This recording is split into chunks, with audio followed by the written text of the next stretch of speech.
Hello, Internet. Welcome to part two of the sayreportjr E3 special coverage. God, I can't. Oh my God, I'm so tired. We have another 2 hours of this. I am Zach. Maybe. Maybe we're gonna try and keep it shorter, but it'll be 2 hours because I'm gonna go off on Fortnite for a while. I'm Zach Sarwick, one of your co-hosts, and my other There you co-host go. is. There you go. And I am Dale Decker. There we go. I don't want to derail this too much. Ha ha ha. Very funny joke. We've derailed the opening. Moving on. Squaresoft ran a 20-minute video with not an actual conference this year. I say Squaresoft. It's Square Enix. That's not what they're Square called. Enix. Wait, They did haven't we been Squaresoft since 20 minutes ago. did we did we did we talk about Tiny Build? Oh God, no, we didn't. Can you Okay. tell me? Okay, yes, everybody, sorry. We have to rewind the timeline. So the pre-Twitch. Jesus So Christ. here's the problem. When you watch E3 on Twitch, you have a couple of options. The main one is to just watch Twitch's official channel because they have a panel of people Or who will don't. talk between. Yeah, no, don't. But I'm getting there. I need no. Twitch has an official channel that you can just run, and they will run all of the conferences in between. They'll have talks and all of this stuff. Blah blah blah blah blah. Don't do that. It's not Those good. guys are idiots. It's not good. But also, every bespoke company running those on their Twitch channel will also run, which is great because you just get like really nice, cool music and a title card leading up to their thing. Do that. It's a little extra work, but do that. And that's because if you watch the Twitch channel, you may end up like Dale, who took a bullet for Say Report Jr. and watched what might be the thing that made me want to crawl out of my skin the most, and I only watched 30 seconds of Dude, it. it was Dale, oh. Okay, tell me about Tiny Build. so Tiny Build, I don't really know much about, except apparently they do Hello Neighbor, and the only reason why I know that is for 5 seconds, like 5 seconds after this terrible thing, they were like, "Oh yeah, new Hello Neighbor thing. It's Which, by the co-op way, now." Like, yeah, I was gonna say we've all known that game is coming for like 3 years Like- now, and like, oh my god. But anyway, so they basically made their presentation. It's not even really a presentation. It was basically a music video. It was basically like a stupid little musical about this is gonna be the best game ever or the greatest game ever, and I'm like, this is awful. And then they did another song about complaining, not complaining.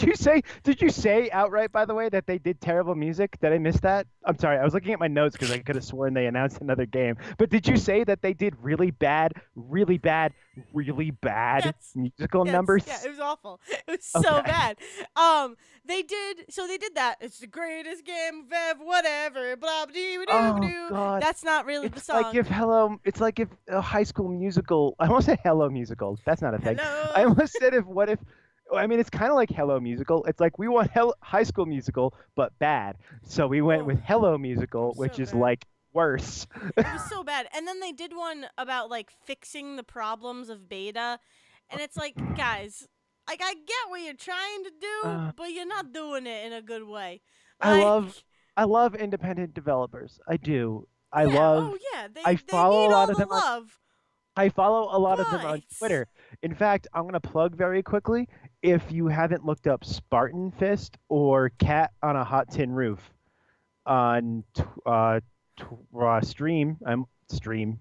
That's not a thing. Steam. Hey, If you haven't looked that up on Steam or itch.io, you should because I follow like their lead developer and she's super cool. The only reason I know anything about development in any video games is because Megan is her name.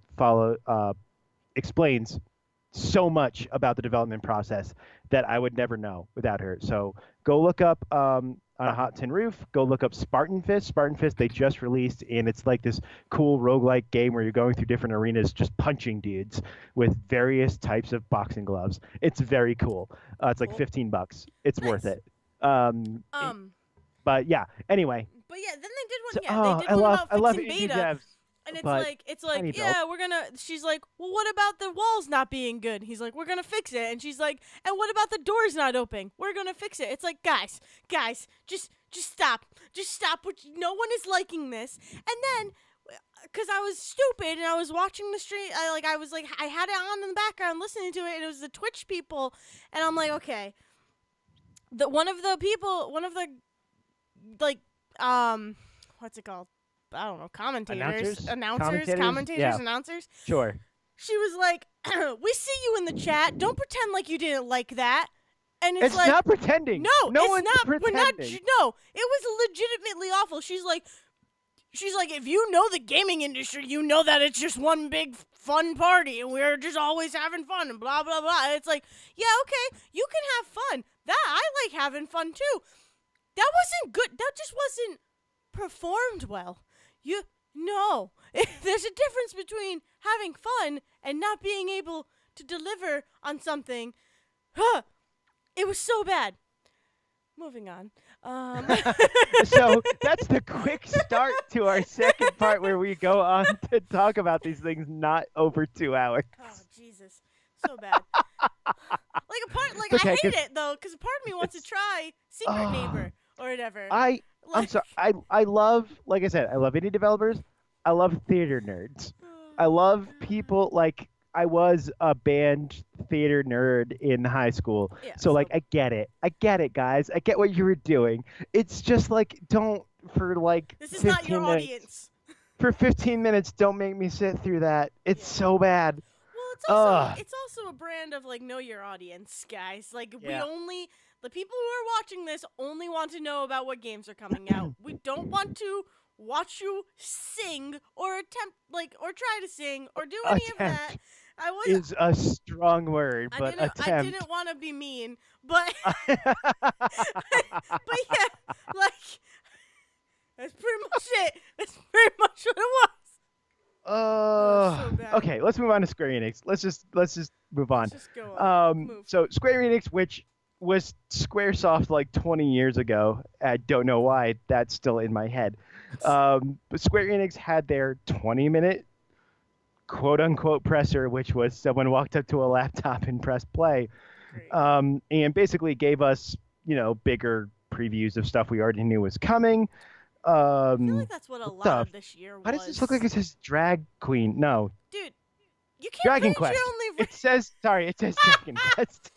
I was like, wait, my handwriting. Why does it say Drag Queen something? Oh, God. I would play that. I would play that, though. Dragon Quest 11 is coming, which, I mean, that's one of those big franchises like Final Fantasy where, like, I don't know, you can probably dip in at whatever one looks interesting. Yeah. They're also going to do a cross with Slime Hunter, another series I don't ever play or care about, but sure, if you're a fan, they're coming. Tomb Raider. Shadow of the Tomb Raider is coming. Tomb Raider coming? Okay, sweet. Shadow of the Tomb Raider is coming in September. I knew that because of Microsoft. Yeah, we got a big. Yeah, we know that from Microsoft. We know that from announcements a month ago. We know that from 2 years ago when someone was sitting on a train looking at an email talking about Shadow of the Tomb Raider, and there was a games journalist sitting behind them that took photos over their shoulder like it was Deep Throat talking about Watergate. Like, we all knew this game was coming for 2 years. That's not a joke, by the way. Like, literally, someone was looking at an email on a train somewhere, and like this leaked like 2 years ago because a games journalist peeked over a shoulder and took a picture from their phone. Yeah, it's bad. It's bad, people. It's crazy. I love the Tomb Raider. I love the new Tomb Raider games. I wish when the newest ones came out, these reboots that came out, I wish they had called them Lara Croft instead. Because here's the thing. Yeah. For 3 games now, they have used the same line, which is become the Tomb Raider. Every time. Yeah. Every time they have talked about this is where Lara Croft becomes the Tomb Raider. It's like you can't do that over 10 years now of a reboot of a series. I love the series. It's excellent. It's the best thing they could have done. Lara Croft exists because they were making an Indiana Jones game and someone went, no one's going to look at Indiana Jones' ass for 5 hours because they're all teenage boys. Let's make it a woman. And they created Lara Croft. That's literally where that came from. Yeah. And they have taken this hugely problematic and sexist symbol, and they have made an amazingly Badass. powerful, Oh yeah. badass feminist figure. Now, still has the problems that Indiana Jones has of like cultural appropriation and all of this Mhm. stuff. That exists. Valid criticism. People should talk about that. And in fact, word is that this game kind of talks about that, where it's like, again, going back to the Waypoint thing I talked about last week. Mhm. Seriously, everybody, go to Waypoint and look at this stuff. It's waypoint.vice.com. It's really good. It's really good. And also, Rhode Island Danielle is there, and she deserves it. But it's the most important thing about the whole site. But they got a preview of Shadow of the Tomb Raider, and they talk about how this demo they went to is, Lara grows and grabs this knife, goes back to this town. There's this whole thing about this like lost city, completely developed outside of like European influence. All of this stuff, really cool. She goes and finds this guy that wanted the knife and all this stuff. She brings the knife to them and goes, "Hey, I got you the relic from the tomb I raided. Look at this." And the guy goes, "Wait, where's the box?" He's, "Wait, do you mean the box?" She's like, "Where's the box this thing was in?" She's like, "This thing wasn't in a box. I grabbed the thing and I ran because there was, traps and Yeah. shit coming at me." And he's like, "You didn't leave it in. How did you not leave it in the box?" And all of a sudden, the next 20 minutes is this area being completely flooded and trashed because she went in and grabbed what she thought was important, not realizing what was really important, and just like ran. Oh my And it's god. like, oh, there are consequences to your stupidity, Lara Croft. Jeez. Like, it's so cool That's sounding. crazy. This idea that it's like, oh yeah, by the way, you don't get to just dive into these places and steal shit and leave. Like, there are consequences to your Yeah. actions, Oh and yeah. real people are affected by it. Like, I like that they have taken her Well, this direction. real video Um, game people. real video game people. Well, what's interesting is that like Square Enix and Crystal Dynamics have been doing these games forever. Yeah. Like, this isn't like a new company came in and was like, we're gonna reboot Lara Croft. This was the same company that has been making Lara Croft games for years and Tomb Raider games for years. When we need to fix this problem. Like, I think that's what's really cool Yeah. about it. Even if there are still problematic things to talk about, even if there are still issues that are going to get articles written about them, Mhm. which are cool, and like I love the idea of video games being broken down that critically. I also love the idea that like the people that made this character went, we need to fix this. It's a lot like God of War that just came out. God of War was a hugely misogynistic, hugely Yeah. violent thing, and the latest one to come out this year was like, hey, what if Kratos was like, fuck, like I have a son and he's gonna think I'm a terrible person. We need to fix this. We need it. Like, I love that idea of people. I love the idea of people growing up and maturing. So that's what this franchise really has been. Again, though, I really wish that like the first game had just been called Lara Croft and the second game had been called The Rise of Lara Croft, Yeah. and then the third game could be called Lara Croft Tomb Raider, and Mhm. then it's like you're not trying to sell three games over 2012 to 2018 as watch Lara Croft become the Tomb Raider she's always been. It's like, you can't Yeah. use No, that you on can't. me again, dude. It's over. Um, we got a Final Fantasy 14 expansion. Never Yep. played it. Don't Nope. care. Babylon's Fall, Yeah. made What by is this. that? I have no idea, but made by the same people that do Bayonetta and Nier Automata. Platinum Okay. Games. Platinum All Games right. makes a bunch of crazy, cool action games.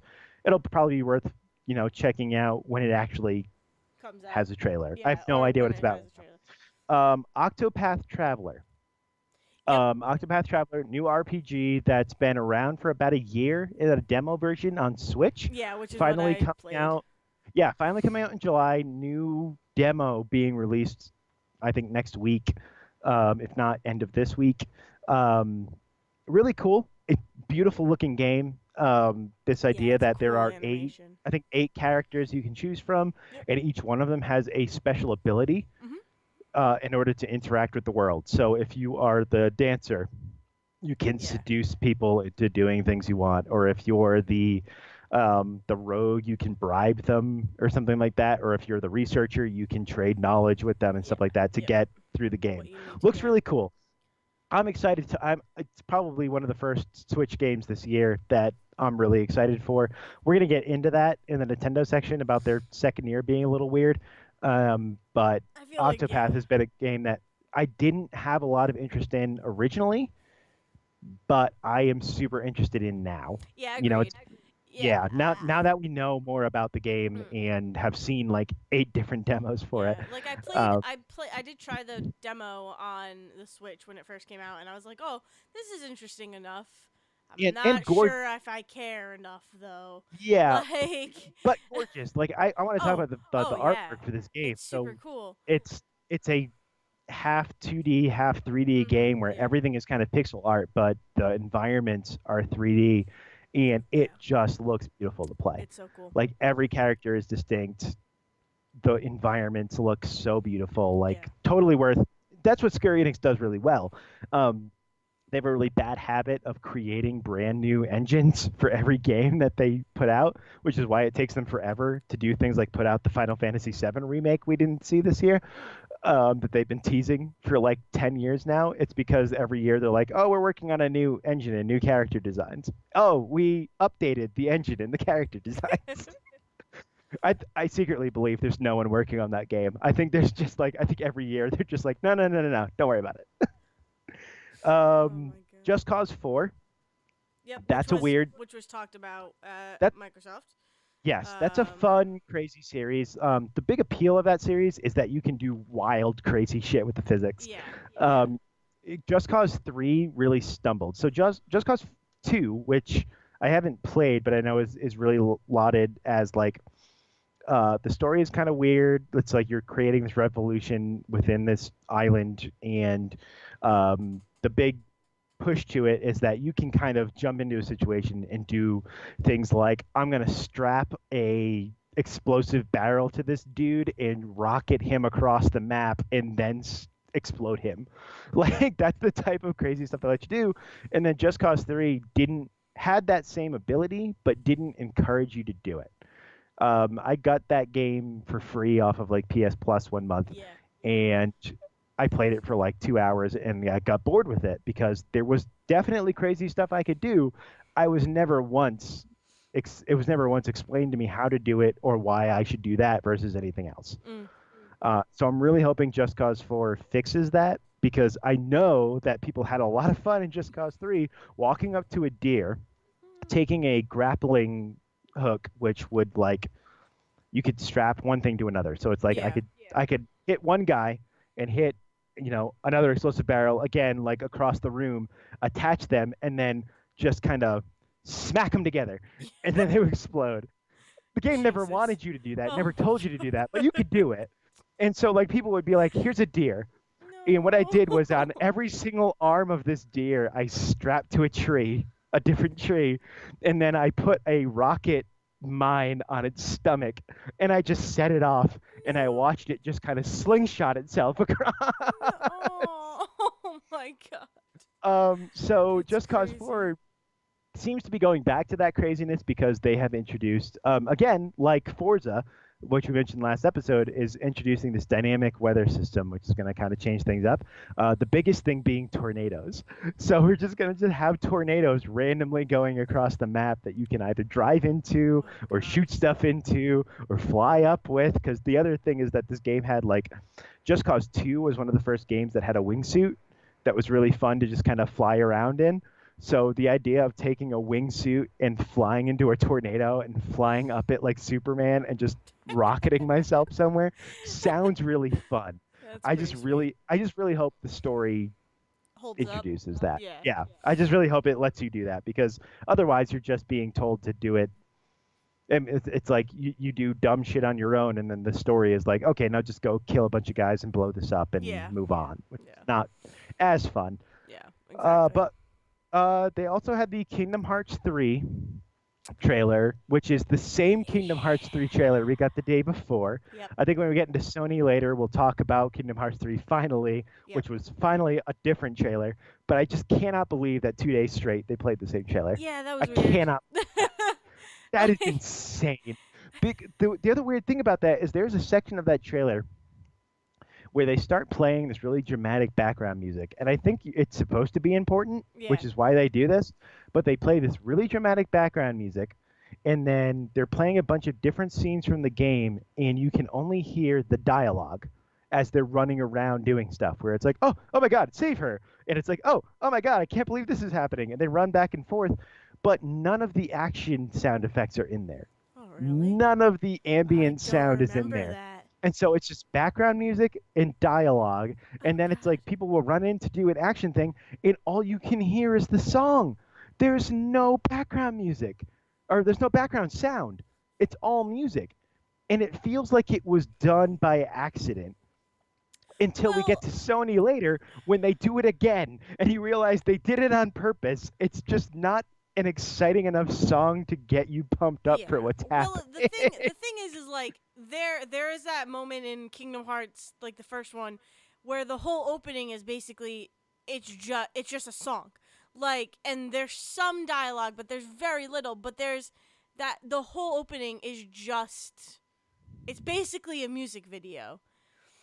Oh, Um, that's probably so why I like never finished it's Kingdom Hearts 1. so it's kind of their thing to play with Ugh. sound in their trailers, but I don't remember that. I just remember Frozen being there and getting upset. Yeah, Um, Frozen. Not Elsa. Frozen. Her name is Frozen. Olaf's name is Frozen. It's all it's Frozen. all Frozen. You Nah! sound like every grandmother who is like, "Oh, look at that. It's Frozen." Man, I don't like Frozen. At all. I don't like Oh, that don't worry, movie. because we're gonna get Pirates of the Uh, Caribbean later with Johnny Depp, everybody's current favorite, Johnny Depp. yeah. He's voiced by someone else. Don't worry about it. Oh, is it? Uh, But yeah, so yeah, when I saw Frozen, I was like, ugh, why is this so why? Like, I get why it's here, but then Tangled happened, and I was very happy. And it's like Tangled is uh, almost enough. Tangled alone is almost enough for me to play those games. Like, I like Disney. I love Disney. Whatever. I'm not like a crazy Disney person, but I do enjoy Disney. But Tangled is what is the thing that is you like should Dale should play this. you should look up the comparisons between Kingdom Hearts 3 and Tangled when it was released, because they did the same thing when the Toy Story World was announced, Yeah. where Rex is way more defined than he ever was Yeah, in in Toy. three Yeah. Toy Story movies. Yeah. And the I same thing with Rapunzel. Rapunzel is like way more defined than she ever was in Tangled. yeah. Uh, Oh God. but But yeah. that was basically it for Square, except for Quiet Man, right? Is this what can we yes, talk about Quiet this Man? Can beautiful we talk about live Oh action my full motion video game, maybe. God. No, so So I don't explain the Quiet Man trailer to Okay, us. so like I said, I only really watched the trailers after the first 2 days. And Here's the the thing with reason the Square conference, that's all we got. Yeah, So if you yeah. watch the So trailer, you've watched um the Square conference. so the Quiet Man one, I was looking through the Twitter feed and they mentioned, "Oh, your guys' reaction during the Quiet Man or whatever." It was like a GIF or something. And I was like, The Quiet Man, that is a movie with John Wayne and it takes place in Ireland. I'm sorry, hold on. Is this I going did not to know be this. Oh yeah, there's a movie. It's like an apparent. I don't know. It's like a huge. He pretty much goes to Ireland, or he's from Ireland. Or he goes back to John Wayne Ireland. goes And, to Ireland and cowboys it up in Ireland yeah, instead of pretty the much. southwest of America. It's a very it's a very old fashioned movie. Because it's about him. It's about him trying to get back with this woman who he was dating, or I think, and it's like about her Dow too, like, so getting money, and but then like at the Oh end, God! they like finally get spoilers for The Quiet Man. It's an old movie, so whatever. Spoilers If for you this haven't seen it, John you're not Wayne gonna movie. see it. He finally gets the money, and then like I think they throw it away. Like it's not. So it's like no, it's not really about this. Like I seriously do love her. Whatever. Anyways, so I saw that and I was like, well, I'm That gonna check would this be out because this that is would be no crazy. way. I would It's love. no way this I is would John Wayne love video a game. Japanese video game company be like, we're gonna make this John Wayne movie into a video game. I need to let you know. I love John Wayne. And it could like it could be just because of exposure, because I took a John Ford class, and John Ford and John Wayne the are like the BFFs of history. the Um, only the only John Wayne movie I've ever seen is Stagecoach, which is a John Ford movie it's so starring good. John Wayne. And the only reason I saw it is That's one because of it was his playing first here in ones. town, and it's all about going to Las Cruces, which is 3 hours away from me. It's Yeah. the Wells Fargo, yeah, cart Yeah. going to Cruces. Let me tell So, you. or no, sorry, Lordsburg. They're Oh, going to Lordsburg, yes. which Yeah. is also Exactly. an hour in the other direction from me. So, I I love Stagecoach. Anyways, so I see. So this is what goes through my head, and I'm like, oh, I'm so so I sorry. see. So I see the Quiet Man, and I was like, or Quiet Man, and I was like, well, I need to check this out because there's no way that there is a John Wayne video game coming out based on the Surprise. Quiet I Man mean, let's be because honest. The Red Dead nobody knows Redemption that games. movie. Let's be honest. The Red Dead Redemption games are John Wayne. Pretty much. so so so I see it, so I click it, and I'm like, okay. Then the trailer starts, and it's like a cinematic trailer. It's Not just live action, cinematic. action, Exactly. like people, and I'm like, all right, well, this is a different turn. Let's see where it goes. Felt like a mobile commercial, which I mentioned I hate. So it's going, and then it's like sound cuts off, and yeah, so these two guys, like two, I don't know, they look like punks, they look like mugs or muggers or whatever. Mugs. They look like mugs. They look Speaking like of John muggers. Wayne, hello, Mugs. Hey, pilgrim. Anyways, so it's like Oh my it's like God, two. was that your John Wayne? Hold on. No, I have a better John Wayne, but like, I'm never gonna let you record a better John Wayne than that. but I have a better one. Just 'cause I'm laughing. Oh my God, we no. shouldn't record for this long anymore. I can't. Okay. We're still Anyways. one conference into this. Anyway. Okay. So the Quiet Man. So it's live action, right? And then it switches to gameplay. Well, not gameplay. Like really obviously. Like I don't very know obviously, how. it switches to Oh like my normal God. video game So art. back in the GameCube era, when the Lord of the Rings video games were coming out, they tried to sell one of those on the transition from the live action cutscene into the video game scene. Well, I mean, Like I still remember this in my brain as like, are you fucking kidding me? That's what you're trying to sell. Where it was like, here's a cutscene from the movie, and then we're going to transition into the CGI. wait, are you Like talking about Wait, what are you talking about? Lord of the Rings tried to Oh. do this in GameCube. Oh, well, okay. So And GameCube, it doesn't work. But then, no, but then this one is just as obvious Yeah. that they have transitioned into 10 to 15 years later. We still have not figured out how to transition from live action into CGI, obviously, and they are still using it as an E3 selling point for a game nobody's heard of. I mean, Quantum Break, that's pretty much, you play through the game and then you I watch the know. TV show, and it's great. know. No, I will not let you bring that down. It is fantastic. It is great. All right? I love it. Anyway, so it turns the coolest. So basically, it's this kid, and he has like a bag with him, a brown paper bag, and he walks up to these muggers, and He's a drug bag. Yeah. Like and they're like, "What are you gonna do?" Blah blah blah, and then he points to his ears. And then shakes his head, and then all sound goes away, and it's just like a buzzing. And I'm like, I am so excited for this game now, because if it is what I want it to be, it's gonna be fantastic. Well, And what do you want it to be? I want it to be silent. I want like just there to be a buzz, and like The buzz and just like the sound of people punching. and the sound of people, yeah, and like the muffled sound. Like I want it to be muffled. And I have to use the other senses. I have to use sight, and I have to use sight. Because you can't really use the other. Can't use taste You during a can't use fight. Doesn't really taste. work that. I mean, you could, but it'll just have to it'll It'll be have really to. awkward. It You would know how you have to disarm you describe. disarm a mugger is you start licking them. They're like, what the fuck is going on? They run the other way. Yeah, that's that's what you do.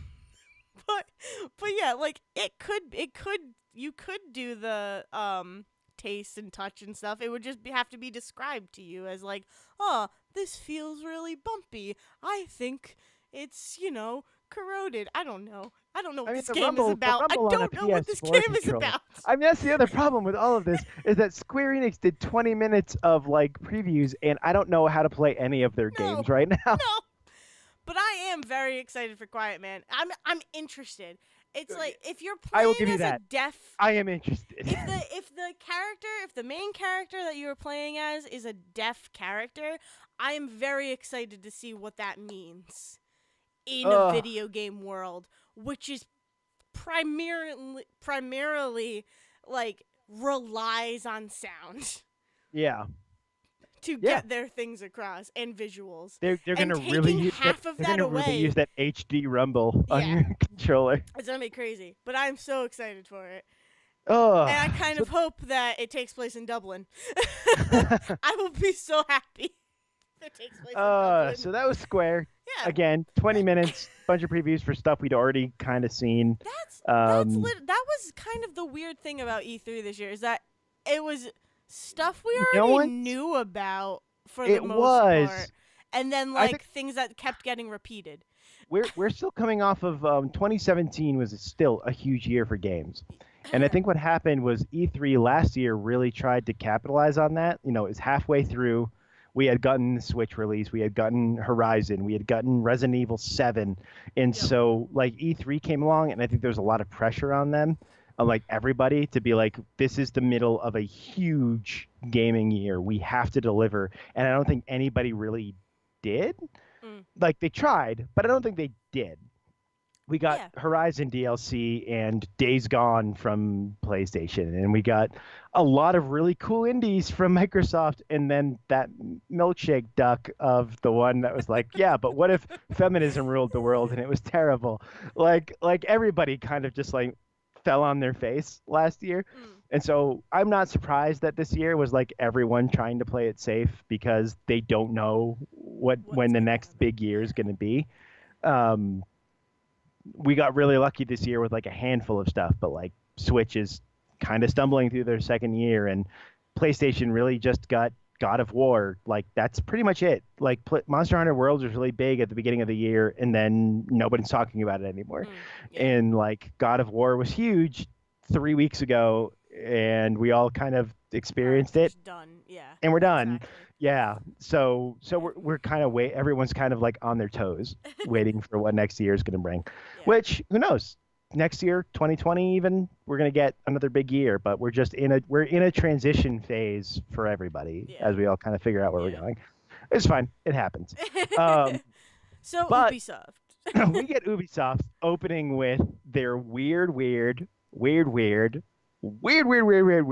Just Dance opening that they have done every year for a while now, because they know that like Just Dance is their Madden, where it's just like, we know that the people who will buy this and no one else will care. So we're just like Gonna have fun. Let's get a dancing panda and aliens on stage for 10 minutes.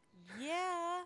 Ubisoft is weird. I love Ubisoft because like they do some of the worst. They do some of the worst business practices in the industry. Yeah. We're going to actually talk about one of those in a second here. But they do some of the worst business practices in the industry. And at the same time, I think that they all really think that they're doing the best thing that they can. Like, they definitely love what they're doing. But I think the, like, 3 people at the top might be some of the most evil individuals. Yeah. And so it's like, Just Dance. We know everybody loves Just Dance. We're going to get a big dancing panda and some aliens and a marching band, and we're going to open this thing with this really awkward opening of all of these people dancing and everyone going, yeah, this is cool, let's move on from Just Dance now. Yeah. We get it, you Just Dance. And they did it. Move it's coming on. out in October. We're done. Moving on. exactly. Um, Um, so that was the opening. and then we get But then Division Two, right? It then goes they into Division Two. they went into a few things actually before Division Two. They actually went into Beyond Good and Evil first, which is Oh, interesting to me. yes. So they went into Beyond Good and Evil 2 first. Every cinematic of this game looks amazing. Yeah. I wish that they would stop trying to make a game and just make a series or a movie at this point because it looks fantastic that way. Yeah. And the game will never look this good. Yeah. The game will never look this good. It will never give you the feeling that these cinematics give you. It just won't. It won't. It won't. Like every time I see one of these, I get really excited, and then I have to remind myself that the game will never be as good as It's not whatever gonna this look thing is like trying to this. sell. Yeah. But That's unfortunate. beautiful cinematic of coming back to the pirate ship, at the end of a mission, and everyone's all excited, and then they get attacked, and the big reveal for all of this at the very end of that cinematic for the few people out there who are completely lost as to why this game is big, the person to show up at the end of that cinematic is the main character from the first game. Yeah. That person that attacked the ship and was with the soldiers, and they looked at them and went, Jade, oh my God. Yeah, that's the character from the first game. Beyond Good and Evil 2 is a prequel. Yeah. So we don't know exactly what has happened between Beyond Good and Evil 2 and the original game, but something has happened because in the original game, you play as Jade as a photojournalist who is exposing this massive government conspiracy in all of this. And the fact that she's working with the government at the end of this trailer is huge. Yes. For those of you who had no idea what was going on, because there's like 10 people out there who love Beyond Good and Evil and have been very vocal on Twitter about getting a sequel, and everyone else has no idea what's going on. But the bigger thing was that they announced a really weird program that we need to talk about for a second. And there's a good chance that 99% of the people working at Ubisoft think that this is a great idea, but I cannot help but think that there is a 1% of people who work at Ubisoft who are like, I want to bilk people for as much labor as I can get for as cheap as I can get. They are partnering with Joseph Gordon-Levitt and his collective, his company, Hit Record, that has been around since 2010. To put in like murals and music and like radio broadcasts and a bunch of other writing and music and artwork into the universe of Beyond Good and Evil 2. Yeah. So Because I what heard they were- about that. And Yeah. I didn't know that's what the Joseph Gordon-Levitt thing was because I was only looking at the Twitter feed and I saw a picture of him and I was like, what does he have to do with it? Yeah. Just like, yeah. And So- I didn't know it was the Hit Record stuff. I Yeah. didn't even put that together, which is dumb. But anyways, moving on. It's okay. I mean, so anybody out there who doesn't know what Hit Record is, it was a company that Joseph Gordon-Levitt started about 10 years ago, or 8 years ago. I think it was in 2010, so 8 years ago, where people collaborate on artwork. They all get paid. Like, was their big thing was like everybody's going to get paid that collaborates on this, and everybody gets to, it's to give exposure, quote unquote, Yeah. to independent artists. The problem is that over those years, people have started to figure out that like that model doesn't work as well as Joseph Gordon-Levitt thought it would. And I want to be clear here. I think that he is in the right place. I think his heart is in the right place. I think he very much looked around, saw people, people are not paying for art or want to pay for art the way that they used to in like the late 90s and early 2000s. I think that people started to, especially like very hipster movements toward like craft work and manual work and stuff like that, as well as baby boomer movements back toward labor work and stuff like that. I think that artwork is not being as valued as it was in the early 2000s. And so when Hit Recorders created, the idea was that artists would collaborate and get paid together, and through their collaboration, they would create something, worth getting paid for. And so like the very quick version of that is, let's say I create a song with a guitar and a very simple, drum beat in the background, and I put it up on the Hit Record website. Literally anybody else who has a Hit Record account can come in, take that song, remix it, add another layer of instrumentation, put more complicated, guitar work or drum work on that, all of that. And And then then someone else can come in and do the same thing yeah, over and over. So now this thing that I created by myself now has five, creators to it. And so if that thing gets sold, the profit from that, I have no idea what Hit Record's take is. I'm not going to, theorize or all that. But whatever money would go to the artist gets split between the five people that created and yeah, collaborated and exactly. remixed this thing. And so there are people out there who feel like they have been cheated because their thing that they really liked then got switched around by like five other people they didn't even know, and then Yeah, like it got split between them, and the thing that they got paid for wasn't even the thing that they created, all yeah, of this stuff. exactly. So after about a 5 to 10 minutes of Joseph Gordon-Levitt on stage being charming and cute, talking about how great it would be if we created artwork for Beyond Good and Evil, and the people who are working on the head of the creative team there talking about how much they want the fans to be involved, and like I truly believe that the three people on that stage believe what they were saying the whole time, even if it was, scripted and teleprompted and all of that. I think that they really believe that, Beyond Good and Evil has created this crazy giant cult following over the years. Yeah. I don't think the game they're creating for Beyond Good and Evil 2 is anything that any of those people wanted, but whatever. I think that those people, I think that there are people working on this game. I think the developers on this game care very much about the game they're making. I think Joseph Gordon-Levitt believes not only in Hit Record, but believes in this program that Yeah. he signed up for with them, where if you get a mural, graffiti work put on a building somewhere in Beyond Good and Evil, if you get music that goes on the radio, if you get background music made, like people getting, I think they believe in people getting paid for that. I think they believe in people working on that is great. The problem is that they have created a situation where thousands, if not hundreds of thousands of independent creators are going to spend a lot of time that they could be spending on contracted prepaid work or advanced, payment work or freelance work, all of that. They're going to be spending a lot of time putting their work into a lottery for stuff that may never go into a game. Yeah. And that is the concern right now, that people are going to be spending a lot of time hoping, and for stuff that like we still don't even know how anyone's going to get credited if their work goes in the game. Like if it's part of the credits at the end of what is seemingly an infinite game. So I don't know where the credits actually roll on that. Or if I look at a mural, it's going to say this mural created by blank. Yeah, or You know if what I it's like mean? yeah, that's interesting. Yeah, like we don't know. We don't know enough. And to Joseph Gordon-Levitt's credit, I follow him on Twitter. I've been watching people concerned about this. Again, I follow a lot of independent developers. I follow a lot of games journalists.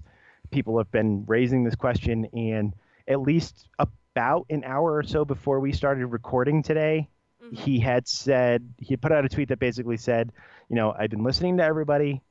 I don't. I think I need some time to put a conducive, statement together, Together. because I don't think Twitter is like the best part for that. Because he had put out a small statement in this whole time that he was on stage. No mention of payment ever came up. Yeah. And he had put out a quick Twitter statement that basically said, I think, I thought that there would be a part about that on the teleprompter, and I think it got cut for whatever that's worth. Hmm.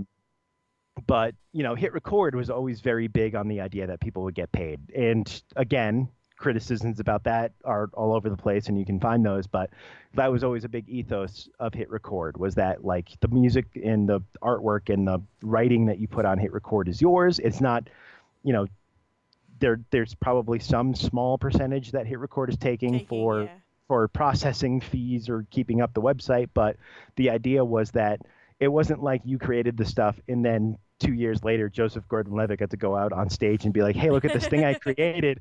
Like, it was yours. He was always Yeah. very big about independent creators getting to keep the rights Of to what their own they artwork. have, yeah. And once you add in a giant video game company, we don't know what that means. No one knows what Yeah. that means anymore. Yeah, it's kind Especially of crazy. Ubisoft, It's who a big part of Assassin's Creed Origins last year. As great as that game was for people who were like, hey, not only did we get a black main character, but like this is the best Assassin's Creed game in years because it's so different, but also there's microtransactions out the ass here. Like Ubisoft is not a perfect company and never has been. And so the idea, like there's already connotations that come with signing up with Ubisoft for a program like this. Yeah. So Interesting. yeah. So we'll see what happens. I mean, I'm waiting to see, in the next day or so, what that statement is from Yeah. Joseph Gordon-Levitt and Hit Record. I'm interested to see what Ubisoft says about that. I also don't begrudge any artist that submits work to this thing.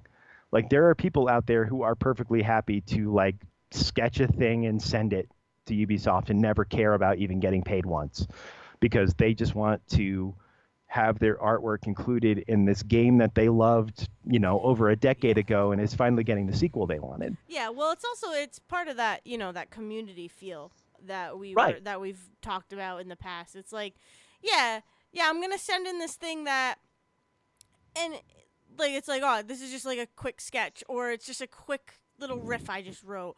Like just to know that it's in a game that I love.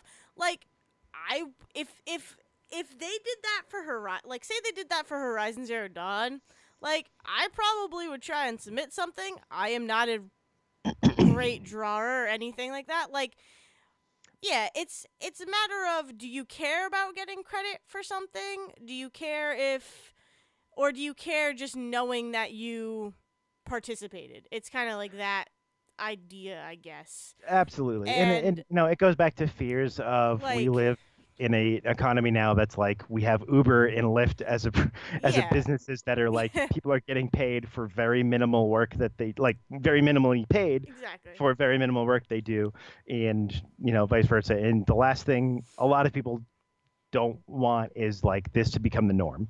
Yeah. And I think that's like where a lot of those fears come from and a lot of those questions. Oh yeah, and it's totally valid. But yeah.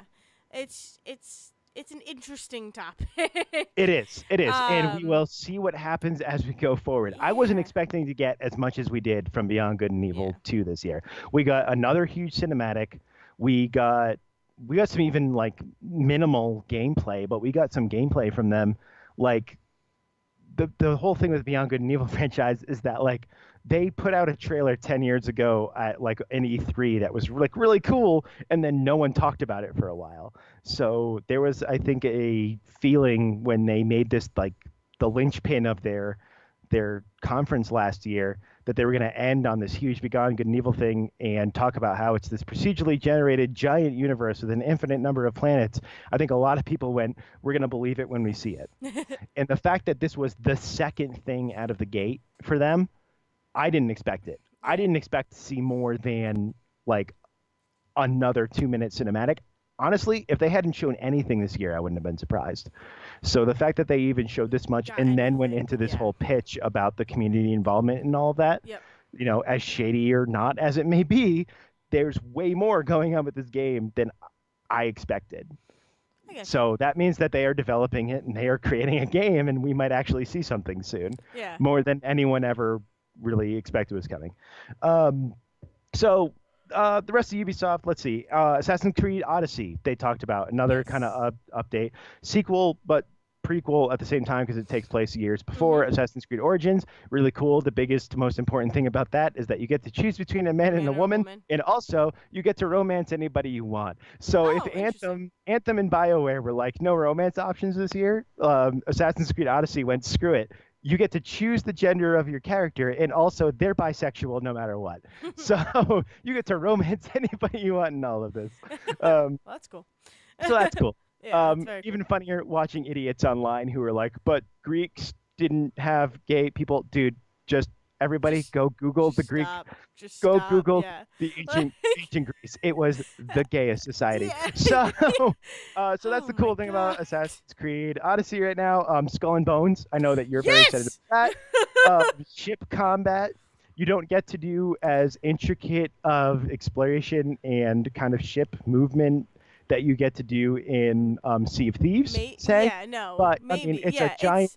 It's a giant multiplayer arena of ship battles. Yeah, and I'm so excited for it because It kind of sucks though, because the trailer that they show is basically what we've seen already. Like, I've already seen that exact battle play out. Like, I've seen it. The only thing that I don't remember ever seeing was the like battering ram part, like at the very end, and it was the first time we saw customizable things. Okay. From if I'm remembering correctly, but I do remember seeing that part of them being like, oh, there is a cargo ship, or I don't think it's a cargo ship, or it's like there's a Portuguese ship with their little escort. We're gonna have to we have to take the element of surprise and go around the opposite way of the island and hit them head on. Like that, I've seen that, but I don't care that I've seen it. I could watch it 1,000 times because of how excited I am for this game. Um, I'm excited for it too because like I like Sea of Thieves. I was a fan of it. I think I like what they're going for. I get it, and I'm excited to see the stuff they add to it. But the ship battle stuff is the action in that game. It's when you come across another person, and it's like now we need to take them down. And that's also Assassin's Creed 4 and Rogue, and it's coming back for Assassin's Creed Odyssey. It's sea shanties and ship battles are coming back. And then the coolest thing too is like it's really you're gonna feel like a pirate, and like I felt like a pirate during Black Flag. It happens. You're gonna feel like a pirate during Skull and Bones because you're gonna have to ally against huge ships, and then once the loot is out, you're no longer allies, and the fight continues. Like I'm so ready. I'm so ready for this game.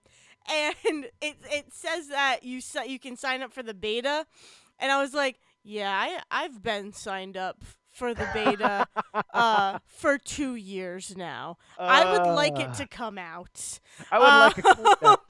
I would Please like let a me beta. into this game now, please. Please. Let's see. Just really quickly running through the other stuff. Rainbow Six Siege. I never play it, and I don't care. Yeah. Trials Rising. The only interesting thing about that, so it's a motorcycle stunt game. The only interesting thing about that whole presentation was that the developer came in an Evel Knievel suit and a mini bike, and then just fell on the podium, completely staged, but oh so hilarious. Yeah. So. I Absolutely saw worth pictures watching of that. That's funny. Crew 2, I don't care. The Crew is interesting because the Crew was like, hey, what if Fast and the Furious, but it took place across the entire country, and it was really badly put together. The story is written badly and all that. By all accounts, Crew 2, not much better, unfortunately, so whatever. We'll wait to see the reviews on that. I think, Division 2. So Division 2. One of the top 10, Tom Clancy from Beyond the Grave. Yeah. Looks very franchises. interesting. Looks more interesting to me than the Division 1. Yes. I mentioned this, I think, last week, where Ubisoft is really good at their sequels being really better, fully realized than their original product. So I think Division 1 was like, what if we had this thing where you got in fights in the streets of a real American city after an apocalypse or whatever, and they kind of went with that, and it was kind of boring, and a lot of people had critical analysis of that, whatever. But Division 2 is like, okay, what if that, but good. Yeah, exactly. So now we're in Washington D.C. Yeah. It looks cool. It does looks look pretty. Cool. It's very pretty, and it's very cool that it's. I mean, it's not cool that's gonna be sent out in episodes, because why don't you just give me the whole game at once? Like, why do I have to wait? I think it's the whole. I think it's the whole game, and then there are DLC episodes coming later, but those are going to be free. Which is that is super cool. About. So and I think feel that's like just that's them happening supporting. A lot. Yeah, I think that's year. more of we're going to support this game at least a year or so after release with these episodic DLC things that are free. But I think there is a full game coming to start. I don't think that there's. So. I hope so for the sake of people who want that game. Right. The weirdest thing was, I think it was during Microsoft's, to go back to last week, but Microsoft's presentation of Division 2 was so weird. The Was gameplay. that the one with the really bad pre-recorded banter, or was that Yes. Ubisoft? No, it was Nope. Microsoft, It right? was Microsoft because it Yeah. starts and I'm like, oh, cool. Okay, so you're going through. So I thought it was game Game dialogue? characters. I thought it Yeah. was game dialogue. And then like there was a point where I realized I'm like, oh no, this is supposed to be game chat. I know they This did the is same thing with awful. they did the same thing Like, with Division 1, where it's just like, oh, I mean, and if you listen, they actually kind of did the same thing with the Anthem yeah. trailer earlier, which is like all of that is supposed to be real people talking, but no one ever says, "Hey, I've got this weapon I got from the last quest. I'm gonna go use it now. Bye." Yeah, Like, no, that's not how exactly. people talk. No. People talk like, "Hey, hey, hey, watch out, because I'm shooting this thing now." It's like gone. People also talk like, get the fuck out of my way. Or like, aw, you noob. Why? What you doing? What are you doing shooting at him? You can't take him down. Instead, yeah, not. Hey, let's go look at this airplane. Yeah. Hey, Or like, this is a cool hey, airplane. watch What do we out think is behind inside you. the Or airplane? hey, guys, let's have some strategy before we go guns blazing. No, that doesn't happen. It doesn't. It really Jesus. doesn't. There's a reason why I don't use chat. The only other really interesting thing to talk about with Division 2 right now is that Polygon did this great interview with the developers where someone was like, so you've got a bunch of people in a civil war in the US, after some sort of plague. Yes. Cool. Okay. And this guy is walking with an AR-15 and an American flag bandana on his head. Yes. Yep. Cool. And they're marching through Washington, D.C. Yes. Cool. But what's your political statement? Oh, we're not making a political statement. We just think it'd be really cool if you could go through DC in the summer and really feel that heat from the graphics that we're putting in the game. Oh my And it's God. like, dude, your whole pitch is about how America fell and had this like civil war after this plague that devastated. And you're telling us that there's no political angle to this game? It's like, no, no, no, no, no. I just think it'd be really cool to shoot a gun in DC in the post-apocalypse. Jesus. Oh my God. Oh man. Oh God, that was just Ridiculous. it was just really Ridiculous. interesting to watch someone just like dodge questions that badly, That's just pretty great. so badly dodge questions. So, yeah, I mean, again, Vision 2, I mean, looks cool, looks cooler than Yeah, the first exactly. one. Yes. I think I will have more fun watching people play it. I think that's one of those Agreed. games where it'll be Yeah. funny to watch people with real dialogue talk to each other Yeah. about it. I like not and the make pre-recorded stuff. jokes and stuff. Yeah. It's also like, since it's a sequel that looks cooler than the first one, I am the kind of person who's like, well, now I want to play the first one, and I don't want to get into that hole. Like, I don't. Oh man. I would prefer just to watch it if I'm going to do anything with it. Absolutely. Like, Absolutely. like just like Beyond Good and Evil. Like, it's a thing that interests me. Oh my But I God. feel the need, like, if I'm gonna play the second one, I should play the first one, and it's like You shouldn't though. there's So too here's the much. thing. Like, that's too long. Yeah, so here's the thing with the first Beyond Good and Evil. It was originally a GameCube exclusive. Yeah. And then they eventually ported it. I don't remember if it was to like Xbox and PS2, but eventually got a PC release. I have it through Ubisoft's like PC Steam basically. Yeah. And I uploaded it. I was like, I should really play this because I haven't played it in a long time and I should really remember the story and what's going on. It's locked not only at full screen, but at the smallest resolution I've ever seen. So in my giant 1080p, like 30-inch, 40-inch TV, I'm looking at a square the Jesus. size of my Switch in the middle Oh. of the screen. Wow.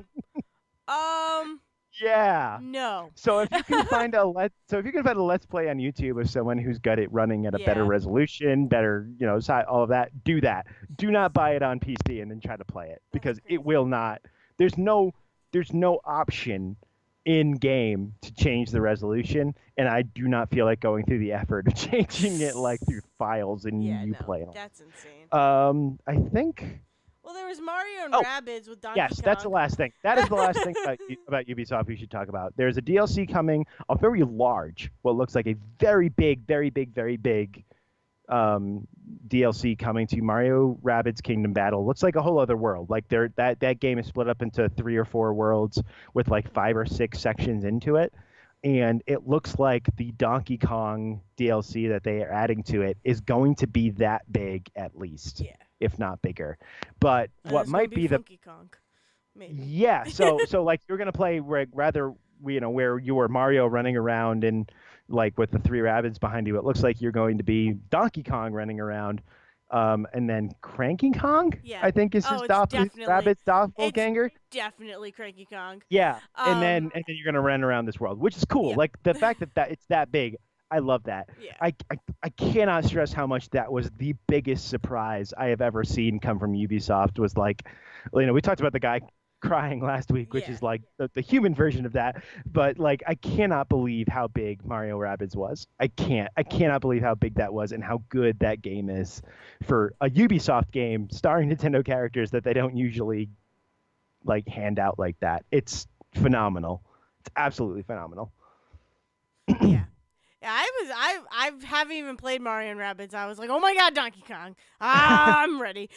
It's good. It's Yeah. good. Yeah. And did you see the presentation? How they did the presentation for the Ubisoft thing? Because I know you haven't watched all of the conferences. Yeah, so I watched that because I had like a minute or two to watch that, and it was the music. Yeah. And Right. So did you notice that they were talking to each other before they started? And he I was like, "Hey did. A guys, couple I of people- changed the beginning," and someone else was like, "You always change the beginning," and A I couple didn't of times know. that happened. That happened after the Beyond Good and Evil thing too. So their microphones were being real time turned up and down. Yeah. And so after the Beyond Good and Evil 2 thing, they go off stage and you hear the woman that was on stage with them go, "Oh my God, I cannot believe we pulled that off. I cannot believe we got to open this thing." It was probably the cutest thing I've ever heard Yeah. at an E3 thing of just how excited these developers were to talk about their product. Yeah. And that kept happening where people were just like, they just weren't turning the mics up and down yeah. at the right time. So you got to hear them talk to each other as they walked off stage. And yes, you're right. As for the Donkey Kong Mario Rabbids DLC thing, they had a live band. Their name is Critical Hit. Yep. They play concerts at like a bunch of different games cons, including E3 all the time. And they had a composer. That was the guy that did the music for Mario and Rabbids. I forget his name, but that was actually how people learned that the game was coming. Was that someone like got a leak from him that he was doing the music for this game? So they learned like 3 months before E3 that this game was coming out. But he came out and directed it, and they did all of the live music for this preview of the Donkey Kong DLC, and it was phenomenal. It was so a cool. phenomenal way to cap off that conference. It was so cool. Donkey Kong music might be some of my favorite music in all of video games. Like just from Donkey Kong Country on through to Tropical Freeze, like that is the one thing they are on point on with anything else. Oh, definitely. Is that music is fantastic. Yep. I mean, Donkey Konga is the best game also. Oh God, also that. Yes. Oh my I mean, God, like, yes. kind of a tangent, but like, yeah, there's some Donkey Kong music in there, but there's also Kirby, that's a name you should know. Kirby, it's a show. Like, it's He great. did It's they great. did on Wii after DK GameCube. rap. Right. Oh God, the DK rap. Everybody look up the Brental Floss DK rap Oh my update. God. That came out about a month or two ago from Brental Floss on YouTube. It's so weird. It's so weird. Jesus. It's So weird. so weird. Like, really, it's weird, but it was so good. It's so good. But yes, Donkey Konga also got like a weird like Wii prequel or sequel, where it wasn't, you didn't have the conga drums, but it was a racing game, and the way that you propelled yourself was by beating the conga drums with the Wii U and the nunchuck. It was so Wait, good. What? Oh, really? Yeah, I it's didn't like even know Donkey about Konga that. Racing or something. Yeah, it's Jesus. really good. I played Oh. Donkey Konga so much as a kid. I want that again. I want that to come back. I love that game so Oh. much. Anyways, back to E3. Okay. Then there was that So- transference thing with Elijah Wood. That was Oh my really God, weird. I didn't actually see that. I turned away for a minute. I had to like go back to work, so I missed some stuff that had premiered last year. It's a VR game Yeah. from Ubisoft, but Elijah Wood is involved, and Mhm. helping write it and all this stuff, and it looks really creepy. Yes, it does. And I'm down with that. I'm down with that. um, Um, and then Toys to Life in Space. oh my God, I forgot that Starlink got Yes. announced again. So Starlink got announced last year, but this was the year that they announced that Star Fox would be involved. Yep. So Starlink is this idea that you get this little um, real life toy rocket ship that you Toys to attach Life. to your controller, and then you buy the attachments to it. Yeah. So you buy the different guns to it that you can attach in real time as the game is going. I think that was the thing that blew Yeah. everybody away, was that you don't have to like turn the game off or reset levels or anything. You can in real time switch out the guns that you have attached to Yeah. your spaceship as you go through this. And it looks cool. It was. I'm never gonna buy toys to play with my video games. I'm just Well, not. nope. I shouldn't anymore because I went down that hole way too deep with Skylanders. Yeah, there you go. I love I passed Skylanders. that. I passed that in the Wii, with the Wii light gun shooter where I get to play Link's crossbow training. Um, so But yeah, that was that's pretty Ubisoft. much. Yeah. I That's almost just Ubisoft said basically. Ubisoft. They ended their. That's probably the real way to say it. I don't They know. ended their thing with bringing all of the developers on stage, what they've done before. Again, I think they are a company that really appreciates their developers, but I also think that there are people at the top of that company that are making really weird decisions for their developers. But they make great games. I love most of the games that Ubisoft puts out. I'm a huge Assassin's Creed fan, huge Far Cry fan, huge Mario and Rabbids fan, all of that. They're great developers. They're great people, I think, working for that studio. Yeah. Um, let's see. Move on really quick. I The have PC game show was nothing to between say them. about that. No, there's only a huge. There's like literally a handful of things I wanted to talk about in there. Let's see. I didn't Sky even. Monkey game. What the hell? Oh, there's something Sky called Forgotten Monkeys? City that was a Sky. No, there's a Oh. Skyrim mod that came out like years ago that they are turning into a real full-fledged game Oh, cool. called Forgotten City. Looks pretty cool, but not worth getting into.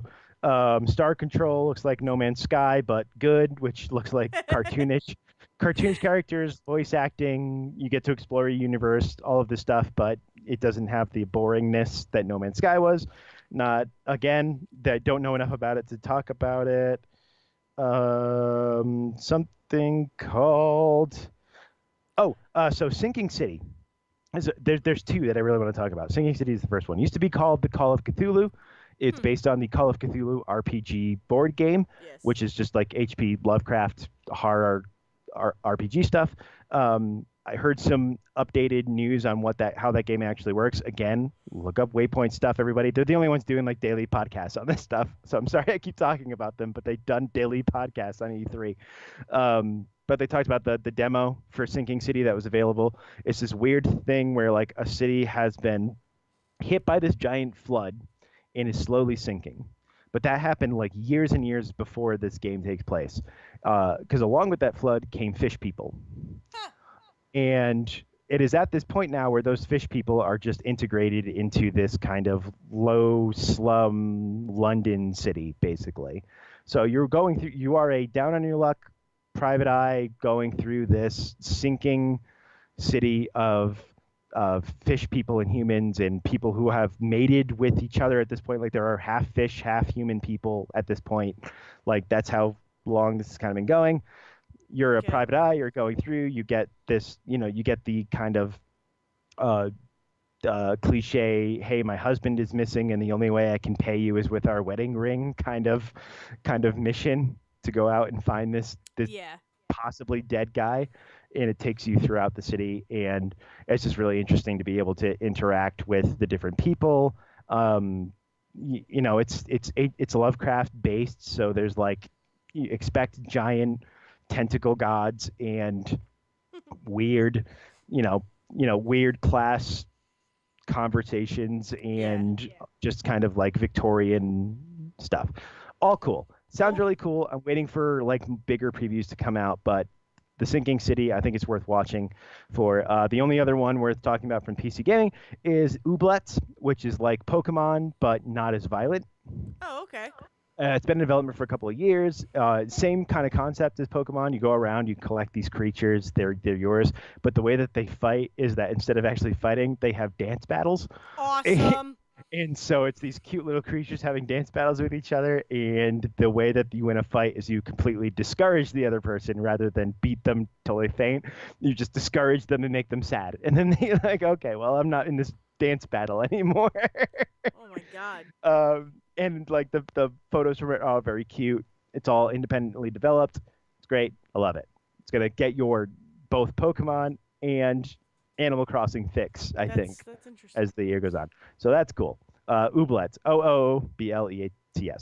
That's Ooblets. literally the only things I care about from the PC gaming show. Moving on, Sony. Sony, I have one thing to talk about. Yes.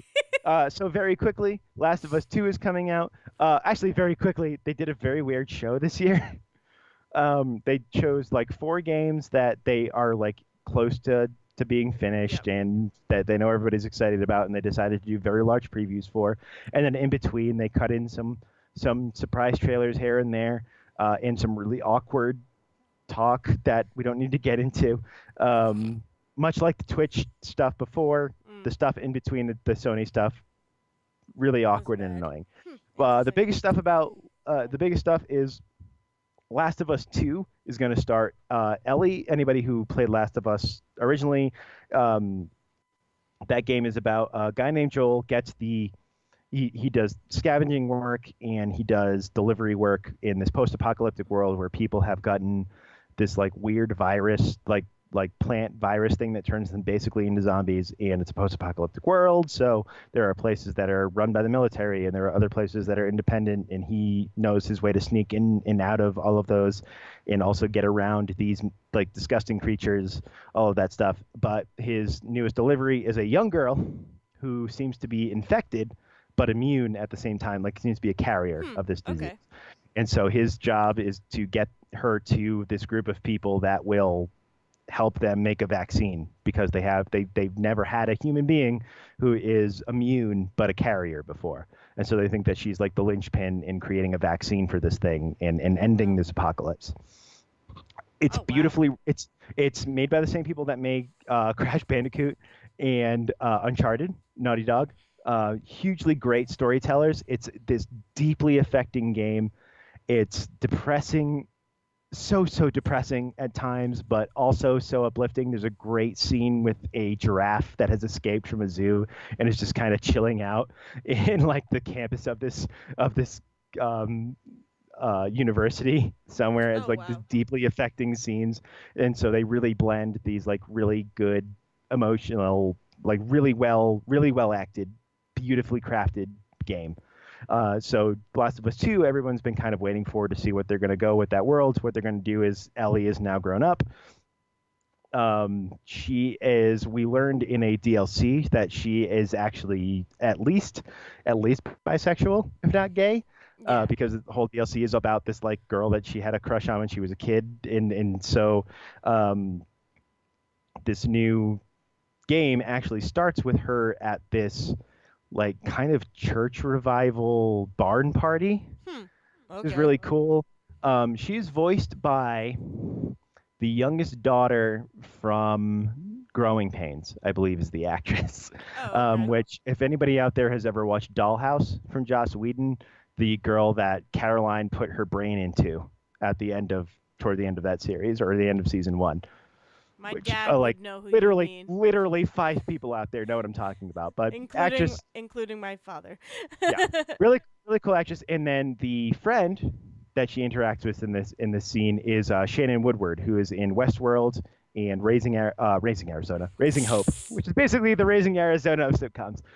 Raising Hope, who's like the best friend of the guy in that, and is in Westworld as oh my god, I forget her name. Jeffrey Wright's like right hand woman in the first season, who's like super like super programmer, really amazing actress. There are great videos out there of the two of them in their like motion capture suits doing this scene, which is like really interesting. Um, That's but cool. what's really interesting about this scene is that so Ellie is like standing there talking to one of her guy friends, and that guy is like, I just broke up with blah blah blah, and I don't think she's ever gonna forgive me. And I was like, don't worry, just give it like a week, and she's gonna get over it. And it's really interesting to watch this scene in a post-apocalyptic setting, Yeah. We get so many, especially Last of Us was also very, very depressing as like a post-apocalyptic story, and like The Walking Dead, very depressing Yep. post-apocalyptic story. And this was like, here's people having a party and rebuilding And society. doing it. It's a really Yeah. interesting way. And she's like talking to this guy, and she's like, "Don't worry, I give it a week." And her friend comes up, and instead of going to her ex-boyfriend, comes to Ellie and is like, "Come dance with me." Yeah. And so they go out on the stage, they go out on the dance floor, and they're dancing, and they're having this like really just kind of like really real conversation Hmm. where it's like, "Hey, do I stink?" It's like, "Yeah, you stink like a fucking garbage can. What are you talking about? Post-apocalypse, nobody can shower." Like Yeah. they're having this like real conversation, and Ellie's like, "I don't like. I think everyone out there is jealous that you're not dancing with them, but I don't know why." And her friend is like, "Oh, don't worry. They have all the reason in the world to be scared of you." And they kiss. And Yeah. it's probably the first time in like E3, at least the E3s that I have been watching, that they Yeah. have literally made the start of a conference That. a I. a gay kiss. Yeah. And it transitions immediately from that kiss into Ellie stabbing a guy in the throat, and There then you go. 7 minutes of some of the most violent stuff that the game has to That's offer. awesome. Because That's that's what that awesome. game is. That Yeah. game is a bunch of really intimate human moments just surrounded by Right. gameplay that is so violent, so over the top violent. And I can't wait for it. I absolutely love the game. I think that Interesting. Naughty Dog does some of the best writing out there, and I'm very excited for it. Yeah. Um, I never they also played the first one, and it's really good. The remaster I think is available on PS4 for yep. relatively cheap, and that comes with that DLC. Yeah. It's all very good. It's just like I cannot stress how much like it's like kind of a downer, Yeah. which a lot of games don't get to be. A lot of games don't get to be downers, and like I Oh really yeah. No. appreciate that as like No. No. No. storytelling No. element. Yeah. Just like this is just it's heavy and you have to deal with it. Exactly. They also showed off the new game from the people that made Infamous in all those games called from Sucker Punch, and that Mhm. game is called Ghost of Tsushima. So that's that ancient Japanese Mongol invasion action game.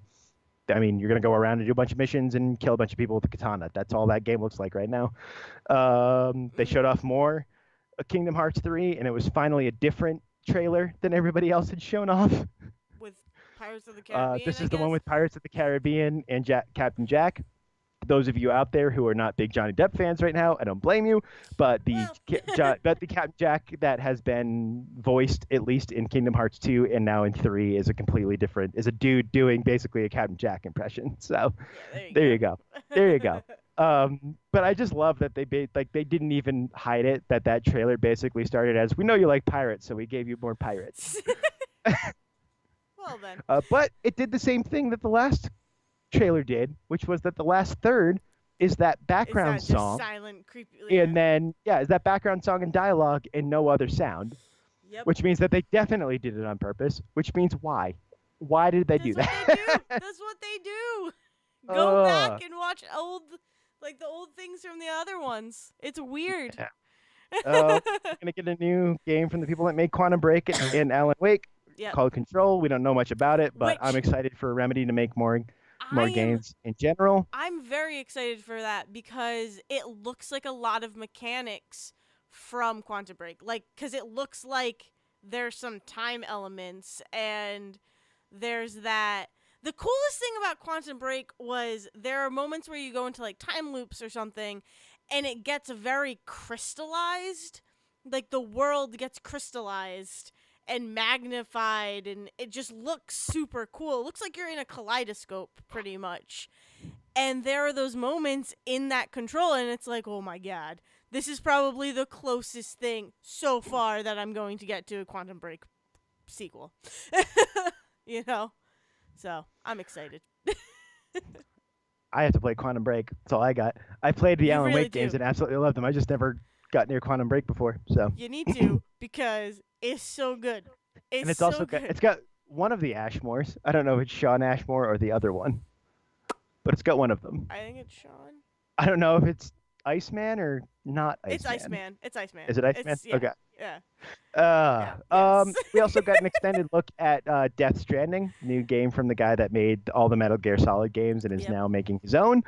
It's super fucking weird. It's still weird. No Starring one Norman knows what's Reedus. going on. Nope. We have a little bit Jeez. more of an idea now Yeah, it that looks like he it's has going to be gear. fairly open world. Yeah, it's going to be fairly open world. Norman Reedus seems to be some sort of delivery person, Yep. but he seems to be delivering what looks like babies everywhere. And sometimes those babies, like the big thing is that like the creatures that you're running from throughout that game, if they touch you, you age. That's the most Hmm. we've kind of gotten from all of the different previews. Is that like if they Is touch you, you age rapidly. is he a And so stork? it kind of like it kind of seems like his job is to take babies from one place to another and as make sure that they don't age rapidly in the process Oh and my get god. captured and all that. Like that's Jeez. all we know. That's all we know. And we know that like these creatures seem to be everywhere at all times. We just don't know where because he's got this weird kind of flashing thing that he can put out that will show him where they are Oh, so that he okay. doesn't so that he can sneak past them. Um, we got a couple more of the actors that are going to be in it. We already know that Norman Reedus and Mads Mikkelsen are going to hear like Norman Reedus is your main character. Yep. Mads Mikkelsen seems to be the main bad guy. Mm. Guillermo del Toro is somehow involved in this. He's been in trailers before, but he was working with Kojima on a Silent Hill game that got canceled before this. So we don't know if he's actually in the game or if he wrote it or directed it or what. Um, but we got two of the actresses that are coming in, and the only I didn't recognize one of them. I probably should, and someone's gonna slap me in the face for not recognizing her. But the one I did recognize is the actress that was in Skyfall. Anyone that saw Skyfall, the latest James Bond movie, Mhm. the French actress that is in that with him, it seems to be have a major role in this as well. Interesting. So we don't know still what the hell this game is about or what's going on. We just know more about Norman Reedus has this kind of job and it's this kind of environment, but we don't know anything about the world beyond that. Oh, God, Kojima. Now, you talk about Spider Man because I can't talk anymore. I'm so excited. It's Spider-Man. All right, it's Spider-Man, and of course I'm going to be excited because Spider-Man is my favorite superhero of all time. And it is evident that I am sitting with 1, 2, 3, 4, 5, 6 of my Spider-Man. That was the Silk Um, cameo last yes, episode. that was the Silk cameo. Last episode, I have Silk, Miles Morales, Noir Spider-Man, Ben Riley, Spider Gwen, and just a standard Peter Parker. A picture will go up, I promise, so you can see my guys. No, I'm so excited. I've been waiting for another Spider-Man. Like I said, Shattered Dimensions was so good. I played through Shattered Dimensions, and that's where I learned about Spider-Man Noir and really about the like Spider universe and all of that. And it's like, man, okay, so there's so much more to this character. I already love Spider-Man, but there's so much more, and it's fantastic. And so I've been waiting for it. And the trailer of him just going through and finding the sinister. I can't speak. It's the Sinister Six. There we go.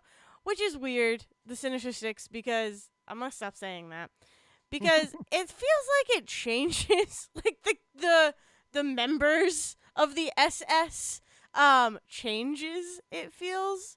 I could sound like a complete idiot right now, but it I really don't does. know. I Like, don't know enough about them to make that well, cause call. there's a TV, one of the TV shows. It's this the six is like Craven, Doc Ock, Mysterio, um is it Venom?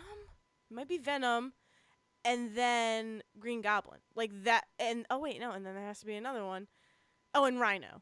Like that was the six. And then sometimes instead of Venom, it's freaking um whatever. It's someone else. It changes, and it's very confusing sometimes. But the trailer of him going through and just fighting all these villains is so cool. And Electro looks amazing. It is like it's a new costume. He looks freaking scary. Like, he looks like Lex Luthor, and like mixed with this Spider-Man villain and people are probably going to be like, that's not what Electro looks like, blah, blah, blah, ba-doo. He's No, but supposed to they be acknowledge it. blue. Like he And even it's like, says in that thing where he's like, it's a new he's suit. like, hey, you get a new costume, eh? And he's like, Yeah. yeah, I thought it looked better. Exactly. Like they acknowledge Exactly. that look. Yeah. And it's just, and even Vulture looks new. Like, he looks like a cross between Vulture and Green Goblin. And it's like, that is so cool. Because it seems like the Osborn tech could be what they're using to enhance them. And it's like, oh my god, I just need this game to come out already. I just need to know what this story is.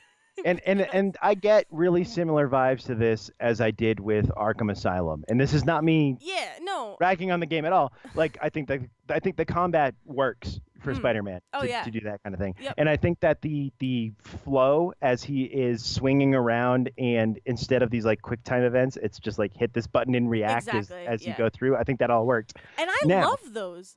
Like I love those kind of things. Great. They look great. And so the stuff with the Sinister Six, again, I haven't read a lot of the comics in the same way that when I went into the Arkham series, I've read some Batman comics over the years, but I have not read them, in their entirety at all, like even close. So there's a very good chance that a lot of what's being presented in this game is very much true to comic form and not the animated series that came out before and not the movies that come out before and all that. So this could be what the Sinister Six was in the comics. Because the other part of all of that is as he gets to the end of that trailer, there's only 5 of them, right? Because we don't know who he talks to at the end of that trailer. Yeah, we don't know who he talks to. Which is great because it could be anyone from Green Goblin to Miles Morales. Exactly. But it's like, so Miles Morales is in the game. That has been shown. You know that. Yes. And that makes me super excited because it could mean that other characters from the Spider-Verse are in it, which makes me excited. Like Spider-Gwen could show up. I don't think she will, but it would be great if she did. But it could be Mysterio. It could be, like, I feel like it's either Mysterio or Green Goblin. Right. Like it has to be one of his big ones. Like it's not going to be Kraven. It's not going to be the fact that Scorpion is there is freaking amazing. I'm sorry. Sorry to go back to that. It's one that a lot of people haven't seen. Yeah. Since, like he doesn't show up in a lot of the movies show up and stuff. a lot. Yeah, so it's like where they're giving you this perfect blend of the people you know. Yes. And like people that you don't recognize but are massive in the comics. Yeah. And that you know are going to be big there. Yeah. But it's like he doesn't turn and speak to Hammerhead. Like he's not going to be turning. It could be Venom. It could be the symbiote. Him being like, "Oh shit, you're back." Like a symbiote is back. Like it could be it could be.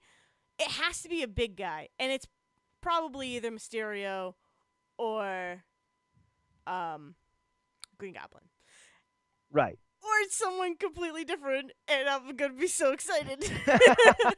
But it's that kind of trailer just showing me all the villains and Mr. Negative is there, who is fairly new. Like he's a newer villain. Yeah. So he's got the big conspiracy theory attached to him about Miles Morales because I think in the comics the way that Miles ends up taking over is that Mr. Negative grabs Peter and was like, you're mine now, and turns him bad. And Miles Morales has to step up and be Spider-Man. And so, like, I'm excited for a possibility that, 2 hours into this game, halfway through this game, 3/4 of the way through this game, all of a sudden Peter is taken out of it and Miles has to step up and be Spider-Man. Yeah. Like, I'm excited for that. It would be great. So I'm just, and it's open world, I believe, too. So, like, that's God, I hope we're going back to Spider-Man 2. I hope we're going back to Spider-Man 2 where you have to get pictures for J. Jonah Jameson. I hope you have to stop. I hope you have to do pizza deliveries. I hope you have to save random people Like this So idea great. that like he has to live in the city. It's not just swinging from one objective to another. It is Exactly. that you have to Yeah. react to things happening right Yep. now. That's what I want. Yeah. That's what I want from a Spider-Man game. I'm just I just I love that combat style too. Like to go back to that. That's what worked for me in the Batman games. Is that combat style where I'm like I can just mash buttons right now and you're basically going to attack whoever is closest to Because me. every I am so combination of down with buttons is a this. new gadget. Like, yeah. So Yeah, exactly. But like that's how Shattered Dimensions was too.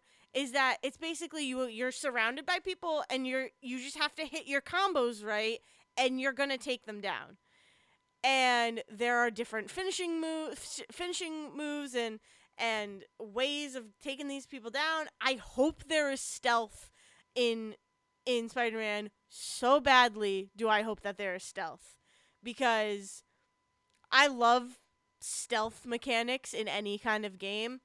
and that's how Spider-Man thrives inside. Oh I think yeah. that there's a few games in the Spider-Man oeuvre that don't understand that that's what you're supposed to do with Spider-Man inside is Yeah. that he should be in stealth. It shouldn't just be Spider-Man going through and beating people up. Yeah, no. No, he should be using that environment to sneak around shit because he can He cling to can the do that. ceiling and the It's what he sides of does. boxes and Exactly. flip through. Like give him those options. Yes, Exactly. absolutely. Yeah.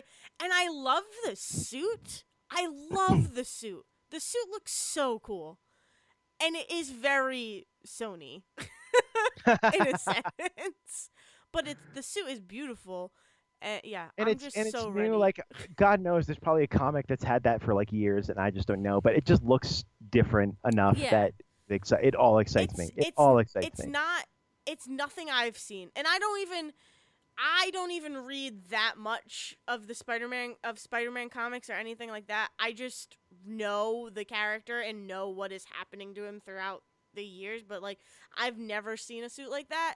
Um like even even like big time Spider is not really that kind of suit. It's just I don't know. It looks very cool. Like Yeah, it's a very nice and new and clean like design to they it. have successfully gotten Um me excited about a Spider-Man game, which is hard to do because I know how up and down those games can do. But this yeah. game looks like it is going to be worth Yeah, playing. I'm Absolutely. I mean, yeah.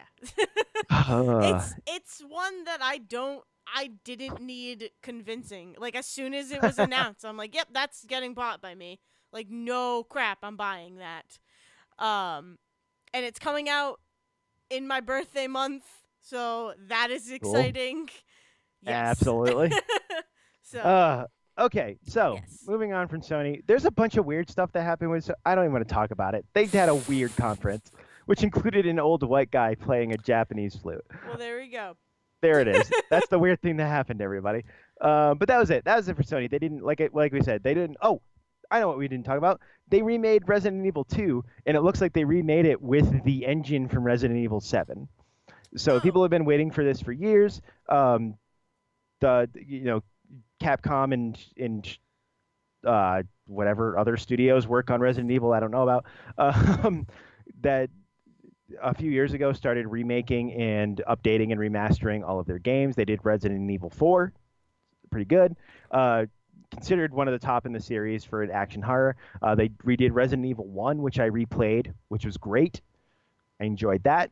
I haven't replayed Resident Evil 0 yet, but they redid that. But people have been waiting for Resident Evil 2 because Resident Evil 2 is like if Resident Evil is Alien, Resident Evil 2 is Aliens, where there are people who nice. are like love Resident Evil 1 and then there are people who are like no, I got into the series for 2. I got in for the action and the craziness.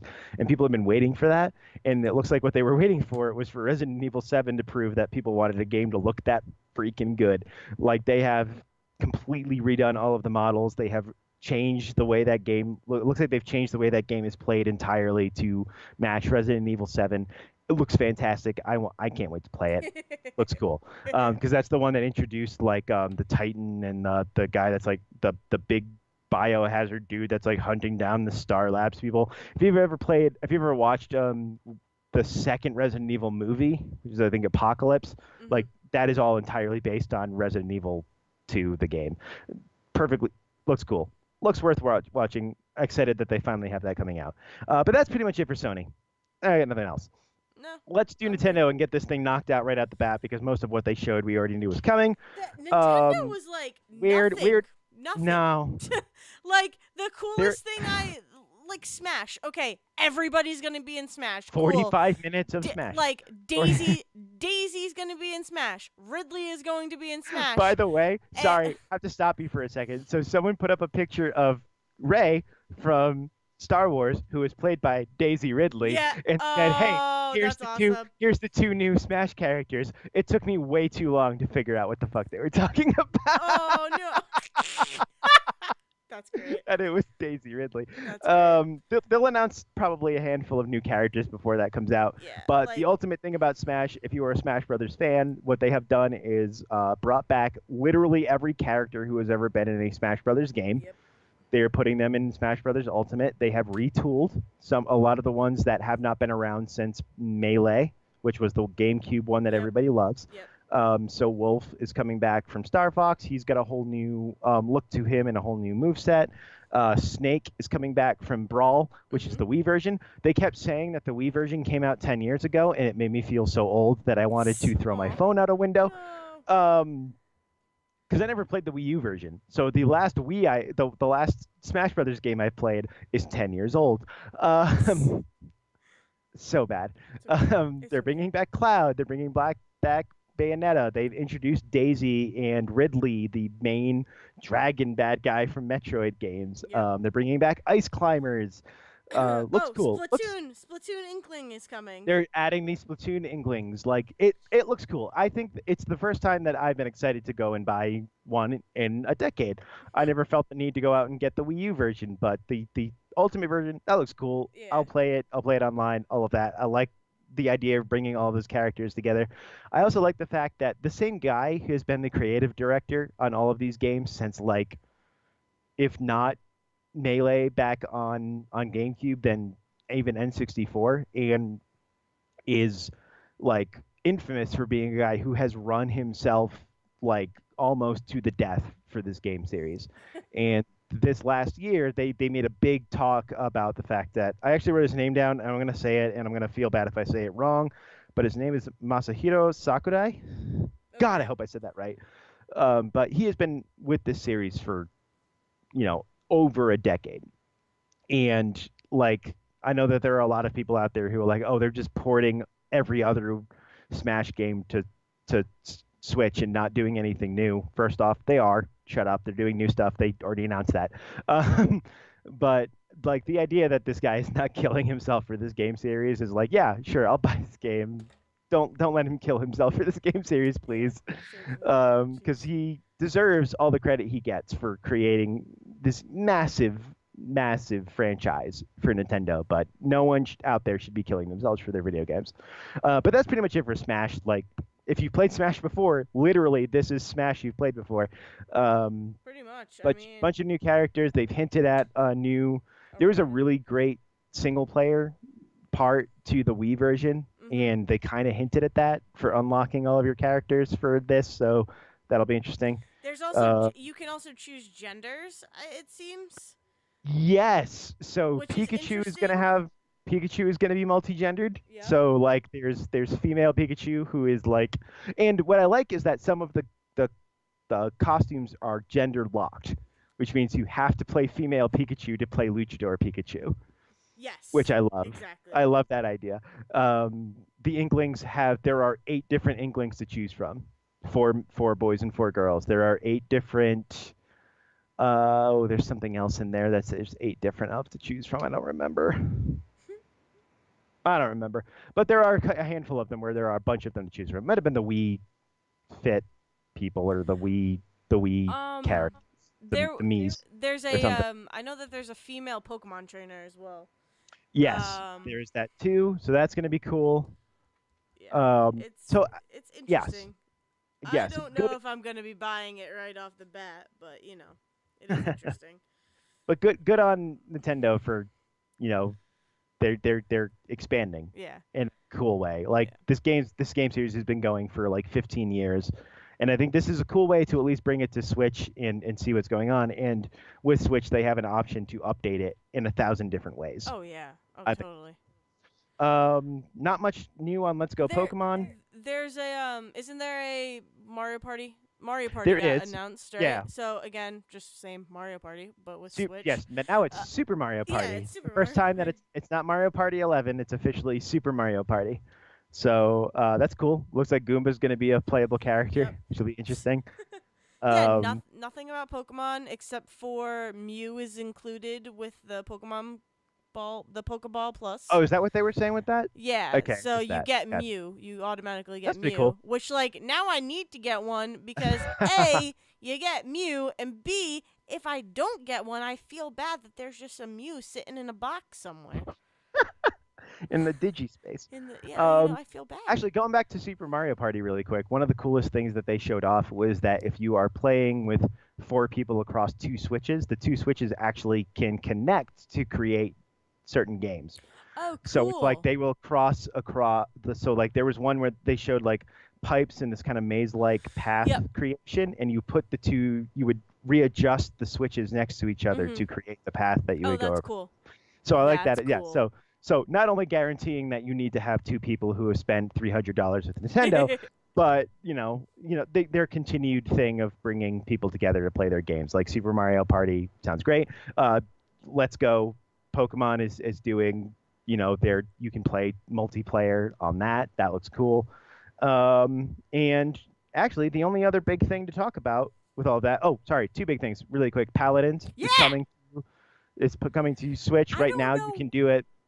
So you can get in. I assume what they're doing is basically a paid beta to test their servers. So you can buy the Founders Pack and get Paladins right now for like $30. Yeah. So what? But they have So talked about later going free to play, which I assume will come when their online service comes up and running. Yeah. So what it is on PS4 at least is that it was in beta. You could download the beta and just play it. Like I mentioned that a while back. Right. And you can play it and you buy the founders pack and you get every single character. You get a whole bunch of their skins. You get I think you unlock all their skins or something. And it's $30. So it's weird that they're doing it the opposite way. Cause like the founders pack is not the game. At least on PS4. It's literally just like unlocking characters. Right. And so So what I think they're doing is that you do it's get the so game when you weird. do that. I Yeah. think it's the idea that they don't want to overload their servers right off the Yes. bat. Yeah, Nintendo is still exactly. figuring out their online service stuff. Splatoon 2 is like their big online multiplayer right now. Yep. And the big thing with that is that if you want to do voice chat, you have to download an app and get like an additional thing that is convoluted and stupid in order to do voice chat in Jesus. Splatoon 2. Or you could just use any number of Discord. other voice chat Just use options. Discord. Yes, Discord is your option. But Right. I am excited for Paladins on the Switch Right. because So I think as I said, it's basically just I can now bring Overwatch anywhere I go. yeah, and I think that once it goes, I think the idea is that you get the Founders Pack and access to the game right now, and that gets you in, and they can test their servers, and then when it goes free to play after Nintendo finally launches whatever amorphous online service they've talked about for 2 years now, it will be free to play there, and you have whatever bonus you got for buying the Founders Pack in there, and they know it's going there. Yeah. Like that seems to be the process, Yeah. because they're doing a similar process with what might be the most disastrous launch I've ever seen. This will be the last thing we talk Can't about wait. today, so everybody buckle up. Fortnite came to Switch. Fortnite, the biggest game seemingly of all time, came to Switch, and if you have, I'm trying to think of the best way to explain this. So, Fortnite came to Switch. They announced it during the direct, and what they said was, as of 10 a.m., what I assume was Pacific time for whenever the thing came out, as of 10 a.m., you could download Fortnite and play it for free. It is a free-to-play game, and it's there. Cool. First thing that people talked about was, hey, there's voice chat in this game, and Nintendo insisted with Splatoon 2 that there was no way to do voice chat with the Switch, which is why you had to get their convoluted online app, like app extra thing, and get these extra components and spend all this extra money. Why does voice chat work on Fortnite but didn't work on Splatoon 2? Nintendo, you idiots. So there's that. There you go. People got over that pretty quickly. What they didn't get over was that there were some people that spent 3 hours downloading Fortnite.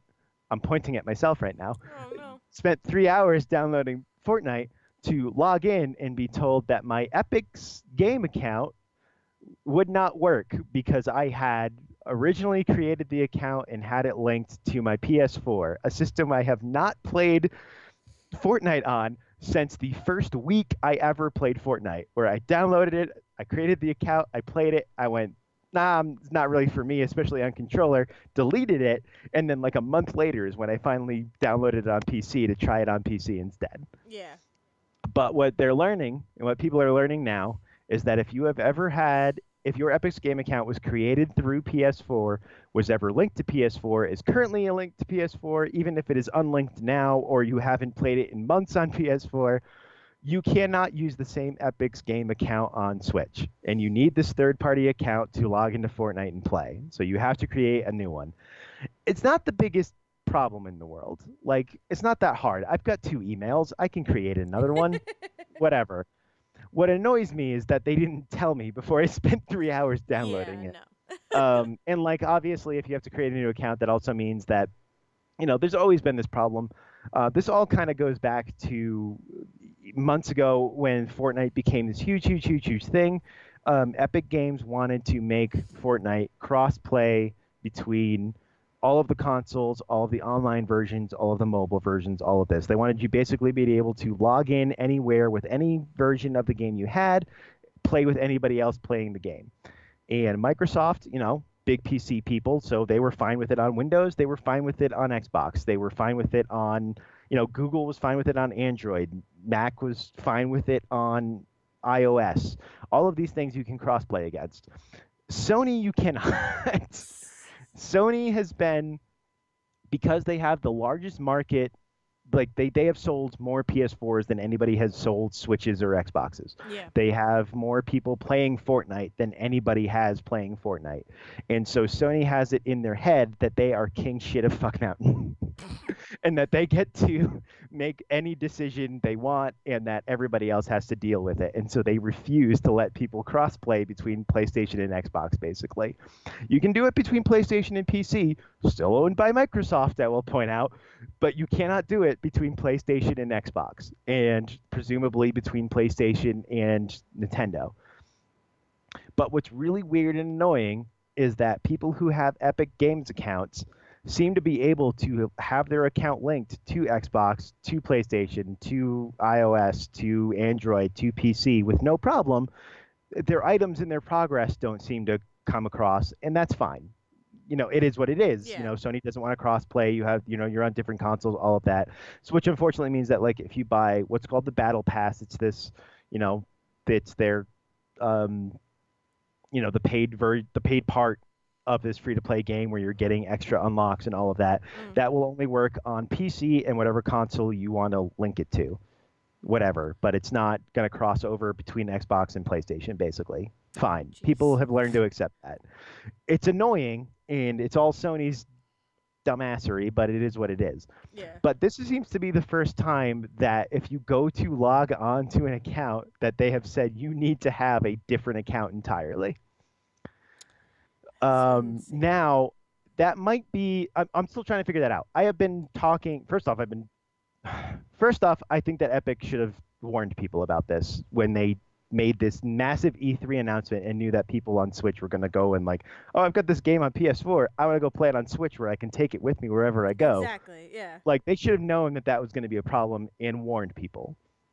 And for some reason, people have been like, this is all Sony's fault. I hate Sony. Blame Sony. Sony, what is your problem? Why can't you let people crossplay Sony? And no one wants to give Epic the fucking grief they deserve. Yeah.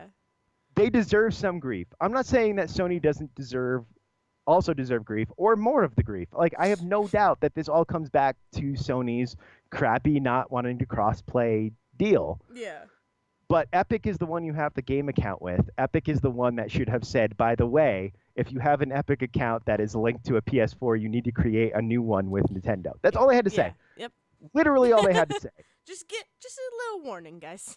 And as far as I know, to right now, which is now 9:30 my time, almost 11:30 your time. We're almost done, people. I swear to God. Almost 11:30 your time. We are like, as far as I know, Epic has not made a single freaking statement on any of this. They have put out stuff in like their FAQs, hiding in forums somewhere 5 pages deep, explaining what's going on, or at least explaining that you need to create a new account with Nintendo, which I figured out when I downloaded the game, and it told me that. But they have not put out a statement that said, "Hey, we're sorry. We know this sucks, but we don't have an option because of contracts." Like that's Yeah, all I wanted. exactly. That's all I'm expecting. And yet I'm watching people online who are like, "Oh no, Epic is innocent and free of all charges. This is all Sony." It's like Epic created the Gears of War series. Epic created the Unreal Engine and the Unreal games. Yeah. Epic is a massive game company. You are not getting any sort of like indie street cred for defending Epic Games in any of this. They are just like they should have been more professional is all I'm saying. All I'm saying. Yeah, and I Being think that's valid. that being said, so I deleted my Epic Games launcher thing off of PC. I uninstalled that game there. I uninstalled it from PS4 months ago Yeah. because I haven't played it on there in months. I created a new Epic Games account and downloaded it on Switch like an hour later because I'm broken inside and I Aw. wanted to see how the game played. Damn. And how does it play, Zach? It's fine. And there It's we go. It's fine. It plays fine, especially on the handheld mode. Handheld mode plays, smoothly enough and gets you through no problem. It's actually kind of really shitty on docked mode on TV. Oh, really? It is really Damn. laggy, and I don't know if it's the switch over because the Switch tablet itself is 720p, Yep. and most TVs are 1080, and most games can switch between that really smoothly. Zelda is really good about that. Breath of the Wild is really Yeah. good about that, where you get the full package on docked mode, 1080p, beautiful game, and then when it switches to 720 in handheld mode, they downsize a lot of that. They don't render as much grass as the 1080p game. Like literally, that's what they do to make the 720 like handheld version run as smoothly as the docked version, so that you don't really stuff that you wouldn't even think about, so you don't really see it. I mean, you see it, but your brain doesn't process it as like really very different. Like, Exactly. but Nintendo, of course, it's a first-party game. Nintendo knew what they were doing with Zelda. Fortnite didn't quite figure that out, so you dock it. First off, it's really pixely on a 1080 TV. It really looks like they set it up for 720 and didn't bother to do any work for a 1080 screen, and it lags like crazy. It was running perfectly smoothly in my hand at 720. I took Jeez. out the Switch controllers, put it in the dock, sat at my TV, and it lagged like crazy. That's It's so bad. That's insane. Oh, it's so bad. Well, there you go. So yeah, So, that's the we Fortnite tried it, guys. launch. Did not They work. might patch it. They might patch it for the 1080 TV stuff once they get kind of past E3. Like literally the day after this launched on Switch, they were doing a massive tournament at E3. So I'm not surprised that they didn't immediately fix problems. I just wish that they had a social media person who was like, "Hey, we hear you. We'll get back to you at the end of the week." Yeah, exactly. But I suspect next week a lot of stuff will be resolved. Yeah. Maybe that will include the account stuff. I can't promise that, obviously. I'm hoping for Yeah, the don't TV stuff. promise that people will come I after promise us. nothing because People will I come don't work after- for anybody. I just like seriously, like I fought with people online all day about this where people were like, "It's all Sony's fault." It's like it's not. Epic has some responsibility here. Don't let them off the hook just because Sony is probably the one that handed them the contract. But they probably signed it. Like Yeah. Epic has been around for almost 30 years. They have lawyers. They knew this was coming and they told nobody. So like don't give them that. Yeah, no. Especially because like their login fail screen when you go onto Switch and you like I'm gonna log in with my Epic account now that I had that was linked to PS4 months ago and is on PC. You log in and it comes with a big screen that says login failed due to I'm gonna paraphrase here because I can't remember the exact words, but might as well have said due to contractual obligations we can't allow this account to be connected to Switch Jeez.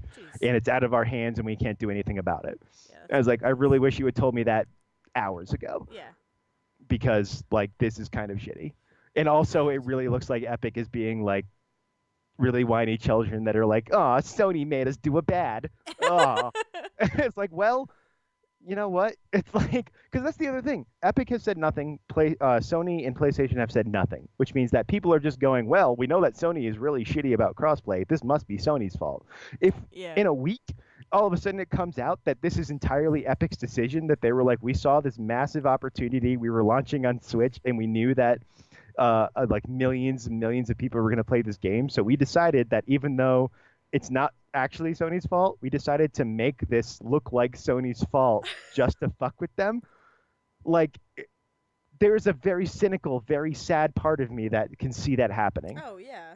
and being like, oh, yeah, no, we just want to put pressure on Sony and we're going to use Nintendo's fan base to do it. Exactly.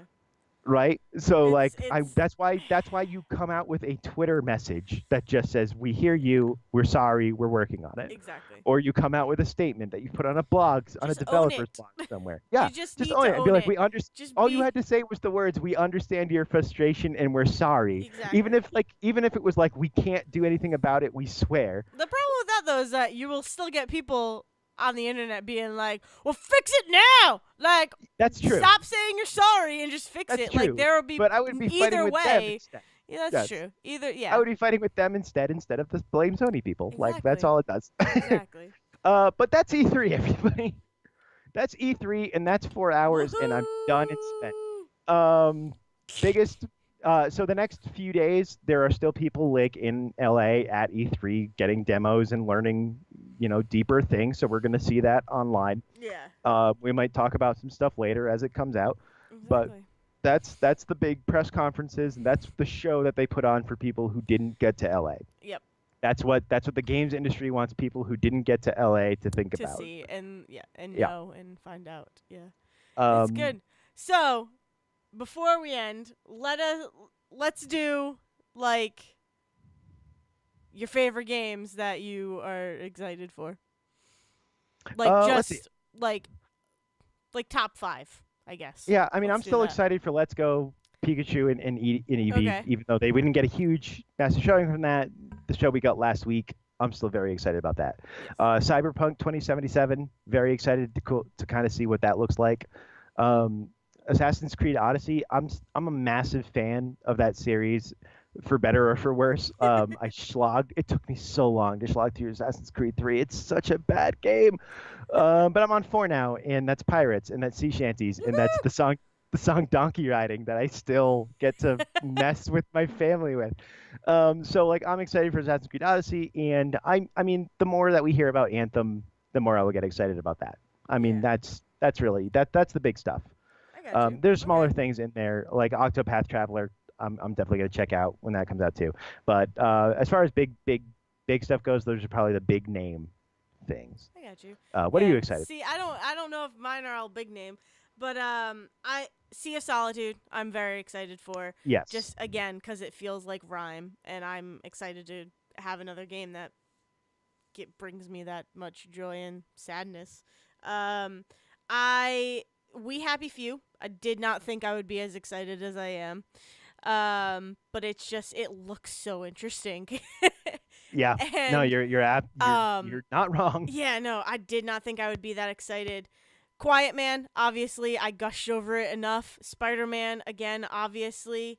Skull and Bones, and then I don't know, like I don't know. I guess that's really We're- it. Rage Yeah, 2. we're into. Rage 2. Huh. I'm Yeah, I'm excited. interested to see more of Rage 2. Yes, I Whether or want- not I've not decided yet if I want that game, but I am Yeah. excited to see more about I it. want- Fallout 76, obviously. That's Yeah, the game. that's That's you. the biggest game I'm waiting. And then Oh, for me still also Pokemon. Yeah. Yeah. But yeah, Um, I mean, we're in a weird phase. Game development in general is a multi-year process, and I think what happened in 2017 is we hit this beautiful coming together of a lot of people's different dev cycles ending. yep. And so they got to release in the same year, and we got a really strong, really solid year of games, and we're still coming down from that. Yeah. I think, like 2007, 10 years before that, I was graduating high school. I was not into games the way I'm into them now. Yeah. And so that was the first year. So 2017 was the first year that like the massive year of games was like in my life. And so I think there's a readjustment period you hit where you're like, Oh no, yeah. okay, so really there's like 5 games that come out a year that you should really be excited that you're really going to be excited for, not 15 Yeah. like there was. Exactly. Um, Yeah, there was so it always so feels kind of much so I think it feels kind of awkward this year to be like, everybody's coming down from that, but I think developers and publishers are also coming down coming from down that. from it and just Uh, like trying to move on and yeah, but continue. I encourage everybody to look up independent games. Like we said, Sea of Solitude, Yes. Unravel. We Yeah. have mentioned the EA Originals thing, but even that, like, seek out different publishers of like Yeah. games journalists and stuff like that are talking about different independent games, and look for on Twitter, look for people who are talking about different indie games they like, because those are the things that kind of get you The through from massive $60 game to another. Is the ten exactly. dollar game. The $10 game that speaks to you is the game that's going Exactly. to get you Exactly. into the $60 game later. And there are a lot of hidden gems. A lot of Absolutely. hidden like I could name 4 right now. It's crazy. It's crazy. Well, when we get back after next week, which this week This when week, you're hearing, yes. Yes. when we get back, we will start looking at the smaller stuff. I think that we really love and bringing to people, and Yeah. like recommending stuff and stuff Yeah. like that. I think Yeah. that'll be cool to do Yeah. when we Yeah. get back. And yeah, I after agree. this massive AAA outpouring we've done It's for two crazy. weeks Oh straight. my god. But oh my God, Well, we okay. did it, Oh my everybody. God, did Hope you we? enjoyed Is it. it real? Because I'm It's so real. tired. It's real. I'm tired as well. Jeez. All right. Oh, Well, oh, I can't. I've never talked this much for this long before. I don't know if I have either. Oh, It's a good this has experiment. been yeah. This has been Say Report Junior. We love each and every one of you. I love doing this. It sounds like I'm yawning and stretching as I do this, so it sounds like I'm being sarcastic. But I do. I love every moment of this. I love E3. Mhm. I love this weekend, for all of the fights that I get in with people. What it really is 4 days of people expressing every number of feelings of every game that is coming out in a way that we don't get very often. I don't think movies and TV don't have an E3. They have Oscars and they have, you know, Emmys and stuff afterwards, but they don't have previews the way that Yeah. games have. Yeah. No. Games are so much about the hype as much as they are the game finally coming out, and then the discussion that you get afterward. It's a massive undertaking for every fandom of every game. Yes. It's part of why I love them so much. Yeah. So Yeah. I'm I excited. agree. I'm excited to be surprised. There are games here that I saw that I went, huh, okay. And I guarantee you in 3 months, I'm going to be gushing about because someone's going to write a massive feature on, or they're going to do a demo Or or we're gonna something. have more yeah, we're gonna have more information on them, and it's Exactly. like, Quiet, oh, Quiet this is Man's what the game's Quiet gonna Man's going to be. end up being Quiet Man's going to end up being the best game to ever come out in our Yep. lifetime. Going to discuss it for decades to come. Exactly. Like, yeah. Exactly. Oh, I forgot. But oh, you first. I was I gonna was about say to no. wrap up. I forgot. Like one other game that I'm excited for to learn more about is Control. That's the only other thing. Oh, yes, Yeah. absolutely. I mean, Yeah. anything Remedy puts out, like this, Oh this is yeah. also the Hands this is down. the time of year where you kind of start to solidify, like, these are the developers I like. Yep. I think we learned so much about publishers and console makers that I think people don't realize that developers are a completely separate thing. Yep. Developers are your directors and your actors and your Exactly. game makers. Publishers are just the producers and marketers, and their job is important, but I think they end up getting I think they get a lot of the focus. Yeah. Remedy, Respawn, um, I think it's Yomai is the name of the German company that's making Sea of Solitude, I or think so. Jomai, I think so. something like that. These are the people that actually make your games. Yep. And every time someone goes online and complains about a glitch or complains about the writing being bad, the developers are the people you're talking about, and those are human beings. We all need to Yeah. remember that. I'll make fun of EA from left to right, top to bottom, and I'll make fun of Ubisoft because Ubisoft, even though they do also develop the games, they've got like 8 studios. I'll make fun of Ubisoft from here to there. But game developers are the people making what is, quite frankly, the single best medium in my life anyway. So, and I know I appreciate them. That's what this Yeah. weekend is all about for me. Yeah. So, Go good. There we go. and there we go. Now that I've almost started crying, I have Oh been Zach. no! I've been Zach No! Sawyer. This has been Say Report Junior. You can follow me at Zerwisky on Twitter, and you can follow the show at Say Report Junior. You can also follow my co-host. That's me. You can follow me at Dale's Brain. And again, it is with a Y. It's Dayle. Yeah. But Uh, yes. yeah. So This by the was time fun. we get back, it will be 2 weeks from now Mhm. that we'll see you. Although you won't miss anything.